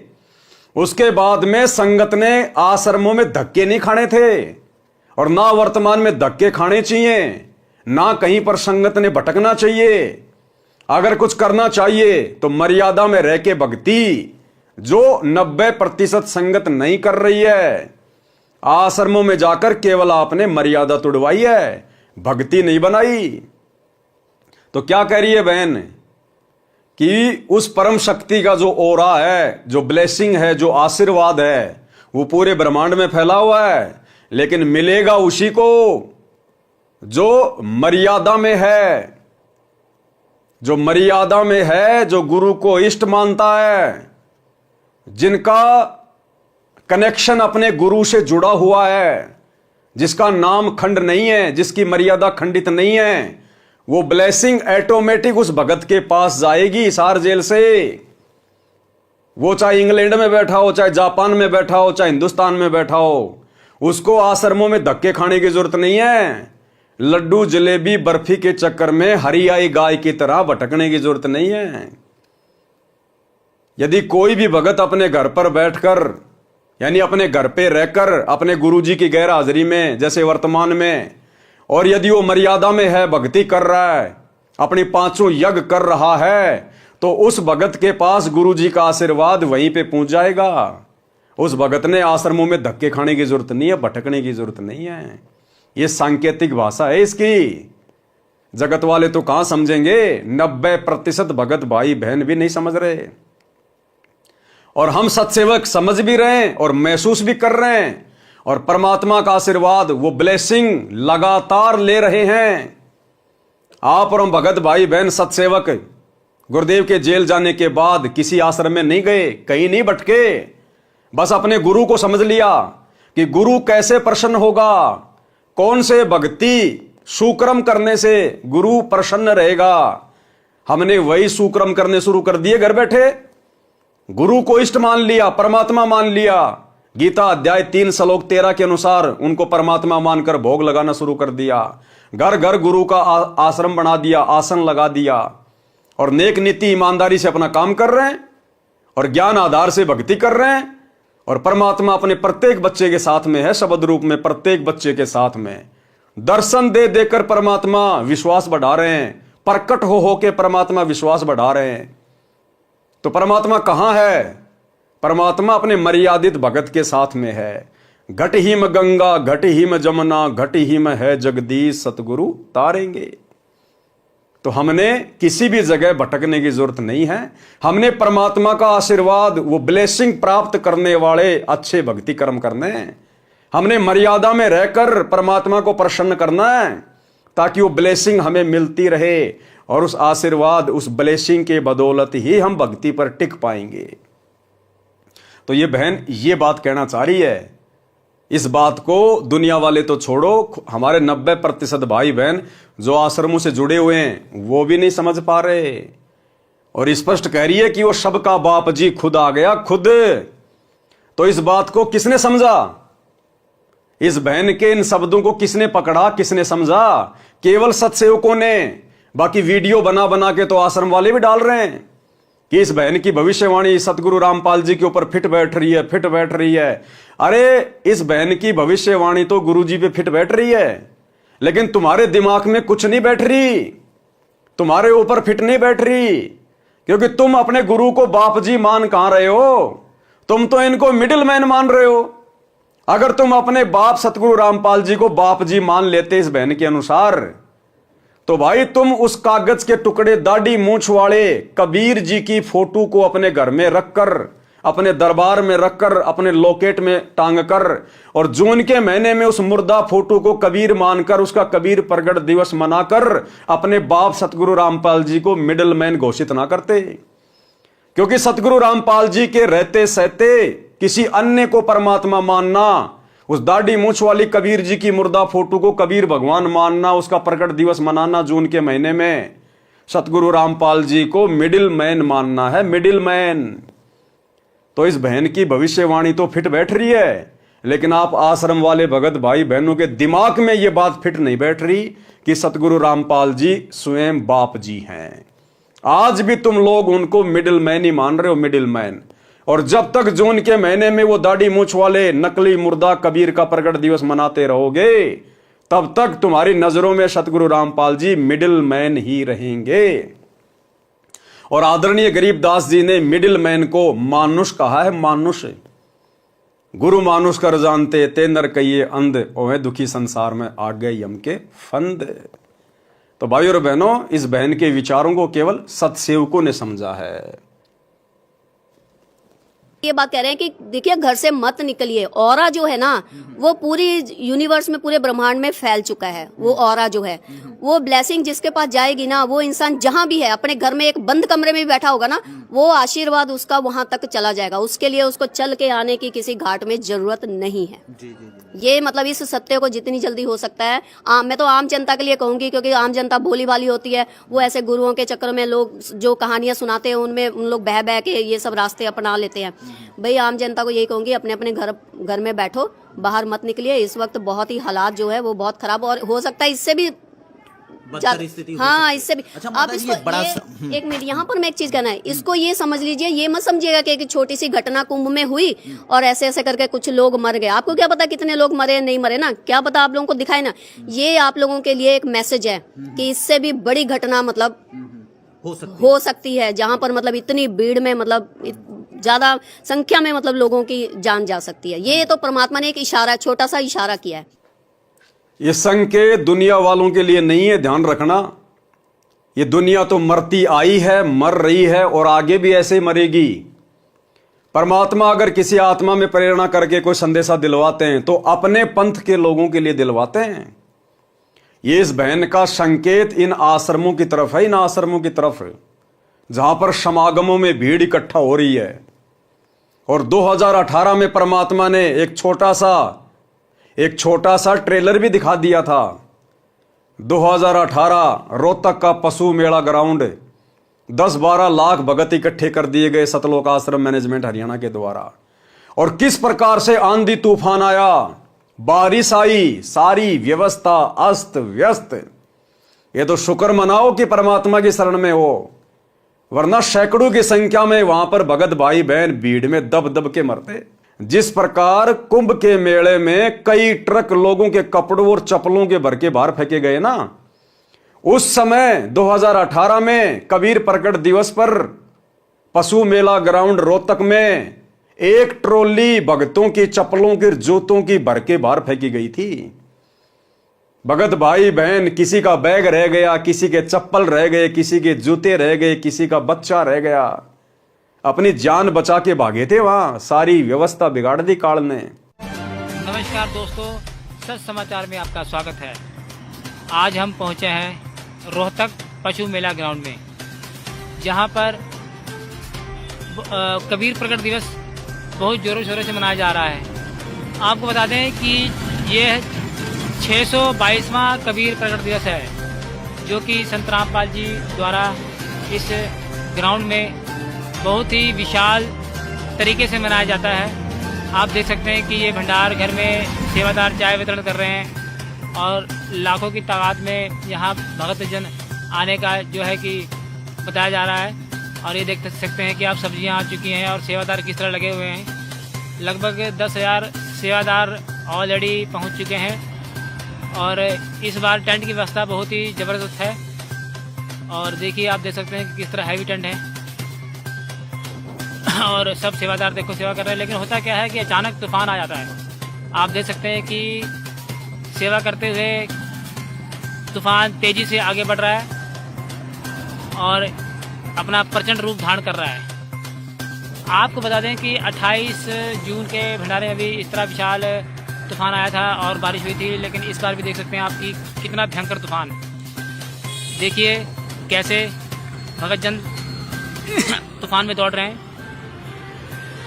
आप देख सकते हैं कि देखिए बहुत ही तेज गति से तूफान है। कैसे टेंट उड़ जा रहे हैं और सारे भगत जन शेड के नीचे आ रहे हैं, बच्चे दौड़ रहे हैं। आप देख सकते हैं इस वीडियो में। लेकिन जो हैवी शेड है उसमें कोई परिवर्तन नहीं। हालांकि इसकी व्यवस्था में कोई दिक्कत नहीं आई है, जो कि संत रामपाल जी महाराज जी ने इस बार व्यवस्था बहुत ज़बरदस्त करवाई है। देख सकते हैं कि कितना भयंकर तूफान, जो कि शेड को ले उड़ने की ताकत रखता था, लेकिन इस बार शेड बताया जा रहा है कि बहुत ही ज़बरदस्त तरीके से बनाए गए हैं। भगत जन शेड के नीचे सुरक्षित खड़े हैं और देखिए कैसे भगत भाग रहे हैं। आप देख सकते हैं कि तूफान की गति बहुत ही तीव्र है और इसके बाद ही बारिश स्टार्ट होती है। आप देख सकते हैं किस तरह तेजी से बारिश पड़ रही है। तो इस बहन का संकेत आने वाले दिनों में इन शतलोक आश्रमों के ऊपर है कि भैया भीड़ करने से बचो। तुम्हें सतगुरु ने आत्म ज्ञान करवा दिया, परमात्म ज्ञान करवा दिया, घर बैठ के भक्ति क्यों नहीं करते? बकवाद करते हुए क्यों फिर रहे हो? जब तुम्हारा गुरु आश्रम में नहीं है तो आश्रम में तुम्हें मिलेगा क्या? ये सत्संग तो तुम अपने घर पे भी सुन सकते हो, ये भंडारा तो तुम अपने घर पे भी कर सकते हो। फिर बकवाद करने के लिए क्यों भटक रहे हो गुरु की गैर हाजिरी में? तो आने वाले दिनों में यह संकेत है, अगर ये संगत नहीं सुधरी और इसी प्रकार से भीड़ करती रही तो भैया कोई भी अनहोनी घटना घटित हो सकती है। और दास को भैया हिसार जेल में सौंपन आया था। दास ने पहले भी जिक्र किया है कि परमात्मा ने मुझे भयंकर आग लगती हुई दिखाई इन शतलोक आश्रमों में, और जले हुए भगत, कोई आधा जला हुआ है, कोई पूरा जल गया, लाशों का ढेर लगा हुआ दिखाया था। तो यही संकेत ये बहन कर रही है। तो भैया समझदारी इसी में है, ज्ञान को आधार बनाओ, घर को आश्रम बनाओ और गुरु को भगवान बनाओ और नेक नीति ईमानदारी से काम धंधा करो, अपनी भक्ति करो, बकवादों में पैर मत दो। ये परीक्षा का समय चल रहा है, युग परिवर्तन का दौर है।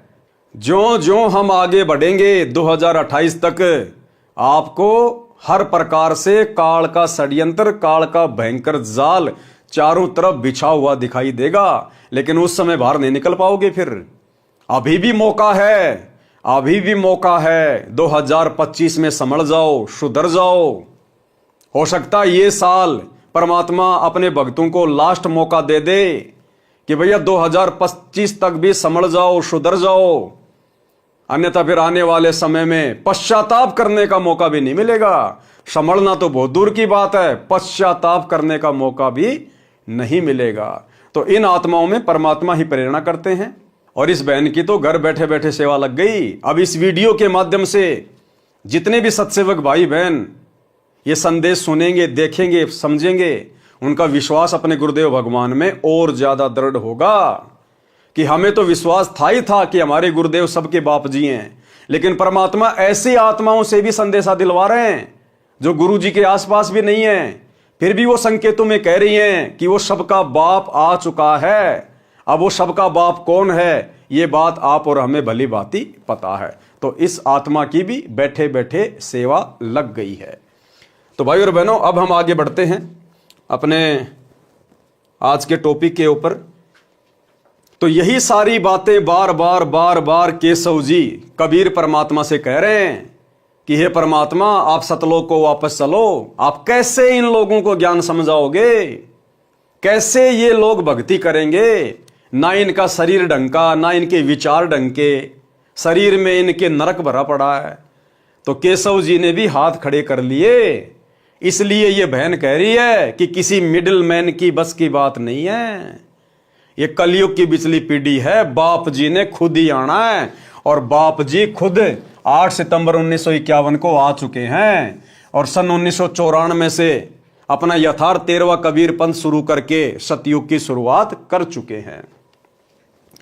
हे कबीर जी, ये सब अहंकारी जीव हैं, इनको कैसा ज्ञान और ध्यान बताया जा सकता है? ये कैसे भक्ति करेंगे? हे कबीर जी, आप इनमें कहां फंसे बैठे हो? हे कबीर मन भावने, यानी मेरे प्रिय सुन, आपकी बात उत्तम है। आप जैसा साधु हो ही नहीं सकता। आप इनका कल्याण चाहते हो, ये आपको कष्ट देते हैं। गुरुदेव भगवान हमारा कल्याण चाहते हैं, भक्तों का भी और जगत का भी, क्योंकि परमात्मा के तो सभी बच्चे हैं। लेकिन जगत वाले भी अपने बाप को ना समझकर पिछले 30 वर्षों से इनके साथ में अभद्र व्यवहार करते आ रहे हैं, और खुद के भगत भी अपने बाप को ना समझकर बरवाला कांड को करवाने में विशेष भूमिका निभा चुके हैं। जजों को भड़का के, प्रशासन को भड़का के, जजों के खिलाफ 3 पुस्तकें लिखकर और बरवाला कांड में अपनी मनमानियां करके हम भगत भी अपने भगवान को दुखी कर चुके हैं। और वर्तमान में भी 2014 बरवाला कांड के बाद से लेकर वर्तमान 2024 तक भी सतलोक आश्रम मैनेजमेंट हरियाणा ने ना जाने कितने भक्ति विरुद्ध कर्म करके राजनीति करना, स्टेडियम बनाना, हॉस्पिटल बनाना, गुंडों की सीबीआई जांच करवाना, चंदे के रूप में उनको पैसे देना, आरक्षण में भक्तों को बैठाना, चंदे के रूप में जाट आरक्षण में पैसे देना, दुनिया भर की धर्मशालाएं बनवाना, लोगों के लिए रोडे बनवाना जो कि प्रशासन का काम होता है, फ्री में बसें चलाना, एम्बुलेंस चलाना, दुनिया भर का ऋण वो कर्जा भक्तों के ऊपर चढ़ा रहे हैं, क्योंकि सारी व्यवस्थाएं भक्तों के दान से की जा रही हैं। तो आज हिसार जेल में बैठे हुए उस बाप जी को सतलोक आश्रम मैनेजमेंट हरियाणा पिछले 10 वर्षों से ज्ञान विरुद्ध हरकतों से दुखी ही कर रहा है। आपकी बात उत्तम है, आप जैसा साधु हो ही नहीं सकता। आप इनका कल्याण चाहते हो, ये आपको कष्ट देते हैं। उस लोक में जहां आपका निवास है, 5 तत्व की देही नहीं है, दम यानी श्वास से भी उस शरीर का कोई संबंध नहीं है, बिना श्वास का अविनाशी शरीर है। कबीर जी ने उत्तर दिया। अब कबीर परमेश्वर सतगुरु रामपाल जी भगवान ने, जो कि 650 साल पहले काशी में प्रकट थे, परमेश्वर ने केशव जी की इन तमाम बातों का क्या जवाब दिया कि आखिर मैं क्यों इस गंदे लोक में इतने दिनों से पड़ा हुआ हूं, क्यों मैं बार बार सतलोक को छोड़कर यहां आता हूं, क्यों मैं इन आत्माओं की गालियां खा खा के, इनकी मार पिटाई खा खा कर भी इनके आत्म कल्याण के विषय में सोचता हूं, ये मेरे क्या लगते हैं। पारक के अंक की वाणी नंबर 887 से 924। सुन के सब अब बंदना कहे कबीर संदेश, गरीब दास सब लोक में है हमरा परवेश। कि भाई केशव, आप तो केवल इसी गंदे लोक की बात कर रहे हो, मेरा तो सर्व लोकों में प्रवेश है। मैं कहां नहीं हूं, मैं तो सृष्टि के कोने कोने में हूं। हम अमान अविगत पुरुष चुंबक ज्यों चमकार, गरीब दास लोहा फिरे हमरे अदर आधार। लोहे रूपी देह चुंबक रूपी प्राण, गरीब दास दो से बगल शब्दातीत अमान। जब हम खेचे प्राण को दम मिले दरियावे, गरीब दास पिंडा पड़े सुन श्वास मिल जाए। सुन हमारा रूप है हम हैं सुन से न्यारे, गरीब दास उस प्राण को हम ही जोवन हार। हम जो वे हम एचे ही यो सब ख्याल हमारे, गरीबदास अविगत अदल फजल फूल दीदार। फूल रूप सब प्राण है फूल फूल में गंध, गरीबदास मम महल की मैं ही जानत सिंध। पिंड पेड़ जीव बीज है पिंड बीज से होत, गरीबदास जाने नहीं माता दूजत सोत। बालक पीव अति अघाय माता दूधी धेन, गरीबदास उस नरक में कहा रतन सुरसैन। हाड़ चाम की दे में दूध रतन सरबंत, गरीबदास उस पिंड में ऐसे है भगवंत। थन दूधी को पकड़ कर जय कोई देखे दूध, गरीबदास उस पिंड में हाड़ चाम और गूद। हमरे ही उणियार है हमरा सिरजनहार, गरीबदास विधि वेद सुन उदर मुक्ति द्वार। तन के अंदर मन बस मन में दिल दरियाव, गरीबदास उस लहर से न्यारा है प्रभाव। चित के बीच चबूतरा तहाँ वहाँ रहन हमारे, गरीबदास उस महल में दूजा नहीं लगार। हृदय की खिड़की खुले एनक मध्य अनूप, गरीबदास घट घट बस रहे गगन जलकूप। जल से गगन ने भीजी है नहीं सुकावे धूप, गरीबदास मम देश यों सुन से न्यारा रूप। हम हैं सुन सनेहिया सुन के सब करतार, गरीबदास हम चरण से उतर जीव अपार। जुग 70 हम ज्ञान दे जीवन समझा एक, गरीबदास घर घर फिरे धरे कबीरा भेख।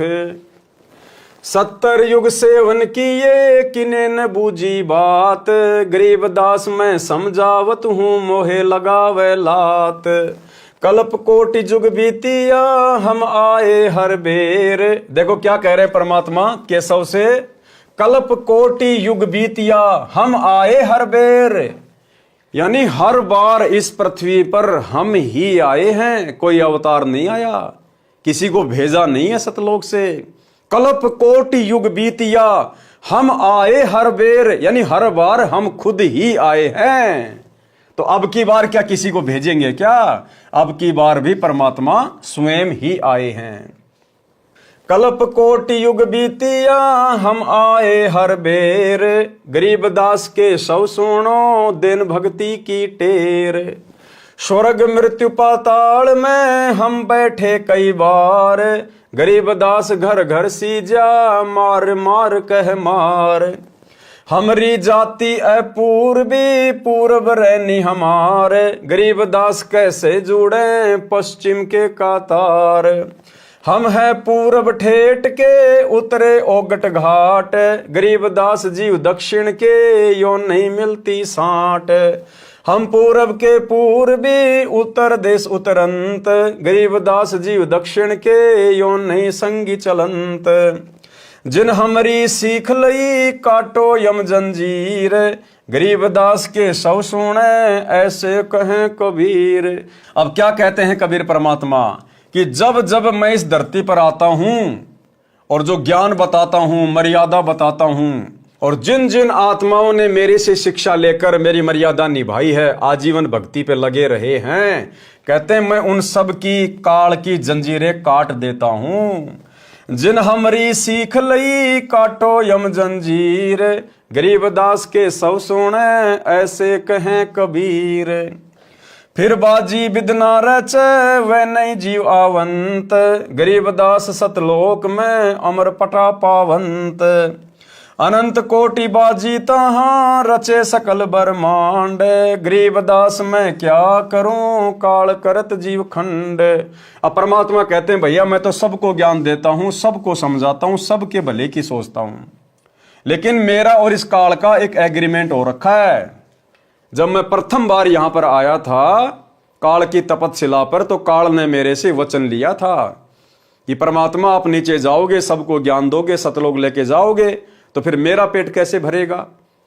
तो काल ने परमात्मा से वचन लिया था कि परमेश्वर, आप केवल उन्हीं आत्माओं को सतलोक लेके जाना जो आपके इतने प्रयत्न, इतने संघर्ष के बाद, इतने सत्संग करने के बाद जो आपके ज्ञान पर दृढ़ रहे, जो आपकी शिक्षाओं पर चले, आपकी आज्ञा में चले, जो आपकी मर्यादाओं में चले। केवल उन्हीं आत्माओं को, उन्हीं जीवों को आप सतलोक में लेके जाना, बाकी को मेरे लिए यहीं छोड़ देना। तो भाई और बहनों, अभी तक तो केवल साथ संगति से जुड़े हुए भगत भाई बहनों का सौभाग्य है जो हम परमेश्वर की प्रत्येक मर्यादाओं को फॉलो करते हुए, ज्ञान आधार से भक्ति करते हुए परमेश्वर के संग चलने को तैयार हो रहे हैं।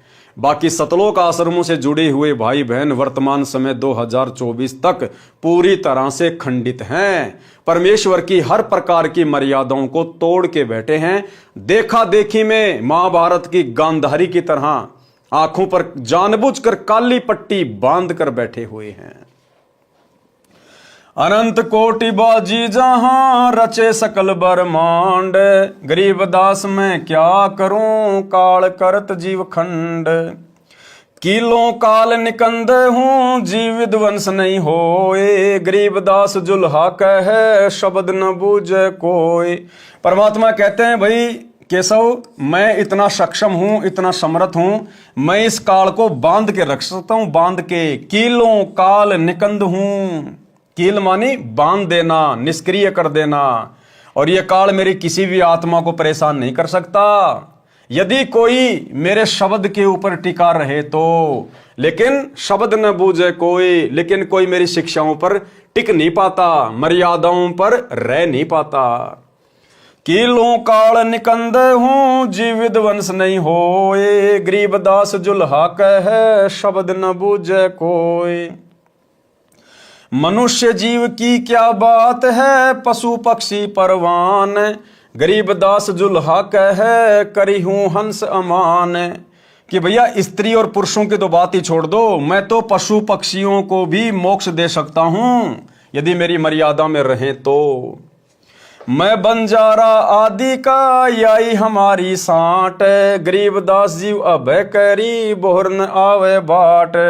कि मैं तो इस खेल का खिलाड़ी हूं, मैं बंजारा आदि का, बंजारा यानी व्यापारी, और याई हमारी साठ, यही हमारा व्यापार है। कौन सा? जीवों को भक्ति करवाकर सतलोक लेकर जाना। मैं बंजारा आदि का याई हमारी साठ, गरीब दास जीव अभय करी बोहर न आवे बाट। जीव को अभय करने का मतलब है सतलोक में बैठा देना। एक गाड्डे एक जारी ये नहीं मोए सुहाए, गरीब दास सतलोक में देऊं जीव मिलाए। सुन के सब सायब धनी मैं हूं तुम्हारा दास, गरीब दास तुम हुक्म से काटत जीव की फांस। अब देखो कितनी गहरी शिक्षा है भाई और बहनों। ये बातें कौन कह रहे हैं? कबीर परमात्मा। किससे कह रहे हैं? केशव जी से। तो कबीर जी केशव जी से क्या कह रहे हैं? जबकि केशव कौन थे? खुद परमात्मा ही थे। उसके बावजूद भी कबीर जी अपने आप को केशव जी का दास बता रहे हैं। और क्या कह रहे हैं? सुन केशव साहिब धनी। केशव जी को यानी अपने ही दूसरे रूप को साहिब कह रहे हैं, धनी कह रहे हैं, परमात्मा कह रहे हैं। सुन केशव साहिब धनी मैं हूं तुम्हारा दास, कि मैं तो तुम्हारा दास हूं। खुद परमात्मा कबीर जी केशव से कह रहे कि मैं तो तुम्हारा दास हूं। इसी प्रकार सतगुरु रामपाल जी परमेश्वर सन 1994 से अपने आप को छुपाते हुए स्वयं कबीर भगवान होते हुए और उस नकली फोटो को, दाढ़ी मूंछ वाली कबीर जी की समझे जाने वाली नकली फोटो को क्या कह रहे हैं? साहेब, कबीर साहेब धनी, और मैं तो इनका कुत्ता हूं, मैं तो इनका दास हूं। तो भाई और बहनों, हमें समझ जाना चाहिए ये संदेश, ये पुस्तकों में संकेत परमात्मा ने क्यों किए, किस लिए किए, कि ये परमात्मा तो काल के साथ किए गए एग्रीमेंट के अनुसार अपने आप को स्पष्ट रूप से भगवान नहीं कहेगा, अपने आप को कबीर का भेजा हुआ कुत्ता कहेगा, उसका दास कहेगा, उसका नौकर कहेगा, उसका गुलाम कहेगा। लेकिन अब आप और हमने समझना पड़ेगा कि आत्मा आत्मा का उद्धार नहीं कर सकती। स्वयं बाप जी ही अपने बच्चों को काल के जाल से निकाल कर लेकर जा सकता है। तो 650 साल पहले भी परमात्मा कबीर जी केशव जी से क्या कह रहे हैं, अपने दूसरे रूप से क्या कह रहे हैं? उनको साहिब कह रहे हैं, उनको धनी कह रहे हैं, और कह रहे हैं मैं तो तुम्हारे आशीर्वाद से यहां जीवों का मोक्ष करने आया हूं। तो वही लीला वर्तमान में सतगुरु रामपाल जी भगवान स्वयं कबीर परमात्मा होते हुए और उस कागज के मुर्दा टुकड़े को, दाढ़ी मूछ वाली कबीर जी की फोटो को परमात्मा कह रहे हैं, कबीर कह रहे हैं, भगवान कह रहे हैं। लेकिन आप और हमने तो समझना चाहिए इतना ज्ञान लेने के बाद, अरे गुरुदेव की तो शुरुआत में मजबूरी थी अपने आप को सीधे सीधे कबीर जी ना कहना और उस कागज की मुर्दा फोटो को कबीर जी बताना। अगर उस समय गुरुदेव कह दें कि मैं कबीर हूं, 650 साल पहले मैं ही आया था काशी में, आप और हम उस परमात्मा में 100 दोष देख लेते कि पाखंडी अपने आप को कबीर कह रहा है, भगवान कह रहा है, गांव दनाने का रामपाल जाट हमारी आंखों के सामने पैदा हुआ है। हम इनके सत्संग भी सुनना पसंद नहीं करते, इसलिए परमात्मा ने हमारी छोटी बुद्धि को देखते हुए स्वयं को छुपाया और अपने आप को कबीर जी का दास कहा। लेकिन अब 30 साल हो चुकी हैं। अरे 30 साल तक यदि किसी गधे का कान पकड़ के रोजाना गीता पढ़ाई जाए, वो भी बैकुंठ जाने को तैयार हो जाएगा। और हम भगत भाई बहन उस गधे से भी गए गुजरे, आज तक अपने भगवान को नहीं पहचान पाए, आज तक गुरु में परमात्मा नहीं देख पा रहे, फिर भला कैसे सतलोक जाएंगे। सुन के सब साहिब धनी मैं हूं तुमरा दास, गरीब दास तुम हुक्म से काटत जीव की फांस। मुझ आजिज की कल्प सुनी तुम उतरे तत्काल, गरीब दास जुल्हा कहे मग जीन्या पंथ बाल। अब देखो आपको हर प्रकार के संकेत मिलेंगे यहां पर, हर प्रकार के संकेत। अब खुद कबीर परमात्मा अपने दूसरे रूप केशव जी से क्या कह रहे हैं, मुझ आजिज की कल्प सुनी कि हे केशव जी, आपने मुझ दास की प्रार्थना सुनी, अर्ज सुनी, अरदास सुनी, और क्या किया, तुम उतरे तत्काल, और तुम सतलोक से तत्काल नीचे उतरे हो। गरीब दास जुल्हा कहे मम झीना पंथबाल। क्या कह रहे हैं कबीर परमात्मा? केशव कौन था? खुद कबीर भगवान ही था ना। और दूसरा रूप जो सतलोक से सामान लेके आया था केशव जी का, खुद कबीर भगवान ही था ना। फिर भी कबीर जी अपने ही दूसरे रूप से केशव जी से क्या कह रहे हैं कि आप साहिब हो, धनी हो, आप मेरी अर्ज पर, मेरी प्रार्थना पर ऊपर से तुरंत नीचे उतरे हो। और दास यही बातें आप भाई बहनों को लगातार बोलता आया है कि 1997 में परमात्मा सतगुरु रामपाल जी भगवान जिस कबीर भगवान के आने की बात कहते हैं बार बार कि 1997 में मार्च के महीने में दिन के 10 बजे मुझ रामपाल दास को कबीर परमात्मा जिंदा महात्मा के रूप में मिले, मेरे को सार नाम का आदेश दिया और कुछ ही देर बाद अंतर ध्यान हो गए। और दास बार बार क्या कहता भाई बहनों को कि इस कबीर भगवान सतगुरु रामपाल जी को भला दूसरा परमात्मा कौन मिलेगा, ये खुद ही खुद को मिलता है, इसको कोई और भगवान ऊपर से आके नहीं मिल सकता, क्योंकि इनके अलावा इधर उधर ऊपर नीचे दाएं बाएं यहां वहां और कोई भगवान नहीं है। ये तो लीला करते हैं, अपने आप को छुपाते हैं, क्योंकि परमात्मा ने उस वाणी को सत्य सिद्ध करना था जो 1997 के विषय में बोली गई थी कि जब आवे 5505 तब ये वचन मेरा होगा साचा, 5000 और 500 जब कलयुग बीत जाए, महापुरुष फरमान तब जग तारण को आए। तो ये वाणी 1997 में पूरी होती है, क्योंकि सन 1997 में कलयुग के 5505 वर्ष पूरे हो जाते हैं। इस वाणी को सत्य साबित करने के लिए परमात्मा ने इस प्रकार की लीला की और कहा कि मार्च 1997 में दिन के 10 बजे मुझ रामपाल दास को कबीर भगवान ऊपर से जिंदा बाबा के रूप में मिले, जबकि आपको इस बात का कहीं कोई प्रमाण नहीं मिलेगा। तो भाई और बहनों, प्रत्येक बातें जो साथ संगति में आप लोगों को बताई जाती हैं ये उआबाई नहीं है, गुरुदेव भगवान के विशेष आशीर्वाद और उनकी प्रेरणा से ही बताई जाती है। यही लीला परमात्मा ने वहां करी। केशव बंजारा उनका खुद का रूप, और खुद के रूप से कह रहे हैं कि आपने मेरी अर्ज सुनी, आपने मेरी अरदास सुनी, और आप सतलोक से 9 लाख बॉडी लेकर आए, भंडारे का सामान लेके आए, आप तत्काल नीचे उतर के आ गए। कौन आया तत्काल नीचे उतर के? अपने दूसरे रूप में खुद कबीर भगवान ही तो थे। तो यही लीला परमात्मा अपने आप को छुपाते हुए वर्तमान में कर रहे हैं। मुझ आजिज की कल्प सुनी तुम उतरे तत्काल, गरीब दास जुल्हा कहे मम झीना पंथ बाल। 9 लख बोडी उतरी के सव कसत करंत, गरीब दास मम कारण भक्ति स्वरूप भगवंत। सुन स्वामी साहेब धनी करहूं अर्ज अनेक, गरीब दास जुल्हा कहे पूर्ण कीने भेष। कामधेनु कल वृक्ष तू मैं एक तुमरा फूल, गरीब दास के शवधनी सदा संग मखमूल। अब बताओ केशव जी को कितनी महिमा दे रहे हैं कबीर परमात्मा कि तुम तो स्वयं कामधेनु की तरह हो, तुम तो कल्प वृक्ष की तरह हो, और मैं तो तुम्हारे सामने एक फूल की भांति हूं, जो आप 18 लाख लोगों के लिए भंडारा लेके आ गए। जबकि सारा काम कौन कर रहे थे बैठे बैठे? स्वयं धनी। तुमसे संगी संग है हमरे कछु ना चाहे, गरीब दास सतगुरु धैनी उतरे माल भराए। पूर्ण ब्रह्म कृपा निधान सुन के सौ करतार, गरीब दास मुझ दीन की रखियो बहुत संवार। अब बताओ, खुद कबीर परमात्मा सारी सृष्टि का मालिक और अपने दूसरे रूप केशव को कह रहा है कि आप मेरी संभाल रखना, आप मेरा ध्यान रखना, आप तो सारी सृष्टि के मालिक हो, कृपया निधान हो, और गरीब दास मुझ दीन की रखियो बहुत संभाल। खुद भगवान अपने दूसरे रूप से कह रहे हैं कि आप मुझे संभालते रहना समय समय पे। इसी प्रकार सतगुरु रामपाल जी परमेश्वर स्वयं कबीर परमात्मा होते हुए भी अपने आप को कबीर जी का दास कहते हैं, उनका गुलाम कहते हैं, उनका कुत्ता कहते हैं कि उस परमात्मा ने दास को शक्ति दे रखी है। भाई और बहनों, 650 साल पहले वाली वही लीला चल रही है, और हमने अपने गुरुदेव को समझना पड़ेगा, परमात्मा मानना पड़ेगा, नहीं तो हमारा काम 650 साल पहले की तरह अधूरा ही रह जाएगा। कबीर जी वचन। अब कबीर परमेश्वर जी क्या कह रहे हैं? सरलार्थ किया है परमात्मा ने उन तमाम वाणियों का। पारक के अंक की वाणी नंबर 887 से 924 का सरलार्थ है।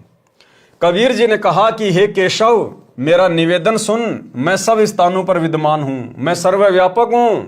जैसे गऊ बच्चे को जन्म देती है, गाय के शरीर में रुधिर भी है यानी खून भी है, गोबर पेशाब भी है, मांस भी है, हड्डियां भी हैं, उसी शरीर में बच्चे के लिए दूध भी बन गया है। इसी प्रकार सत्य साधना करने से इसी रुधिर व मल भरे मानव शरीर में परमात्मा भी प्रकट हो जाता है, भक्ति की शक्ति बन जाती है, जीव का मोक्ष हो जाता है। बच्चे के जन्म से पहले यदि गाय या भैंस के थन को चीर फाड़ कर देखें तो दूध नहीं मिलेगा, मांस व रक्त मिलेगा। बच्चा उत्पन्न होने के पश्चात दूध की बाल्टी भर देती है। हे केशव, अपना सृजनहार अपने उणियार जैसा है, यानी मानव स्वरूप है। ये सब वार्ता मानव को समझाने के लिए है।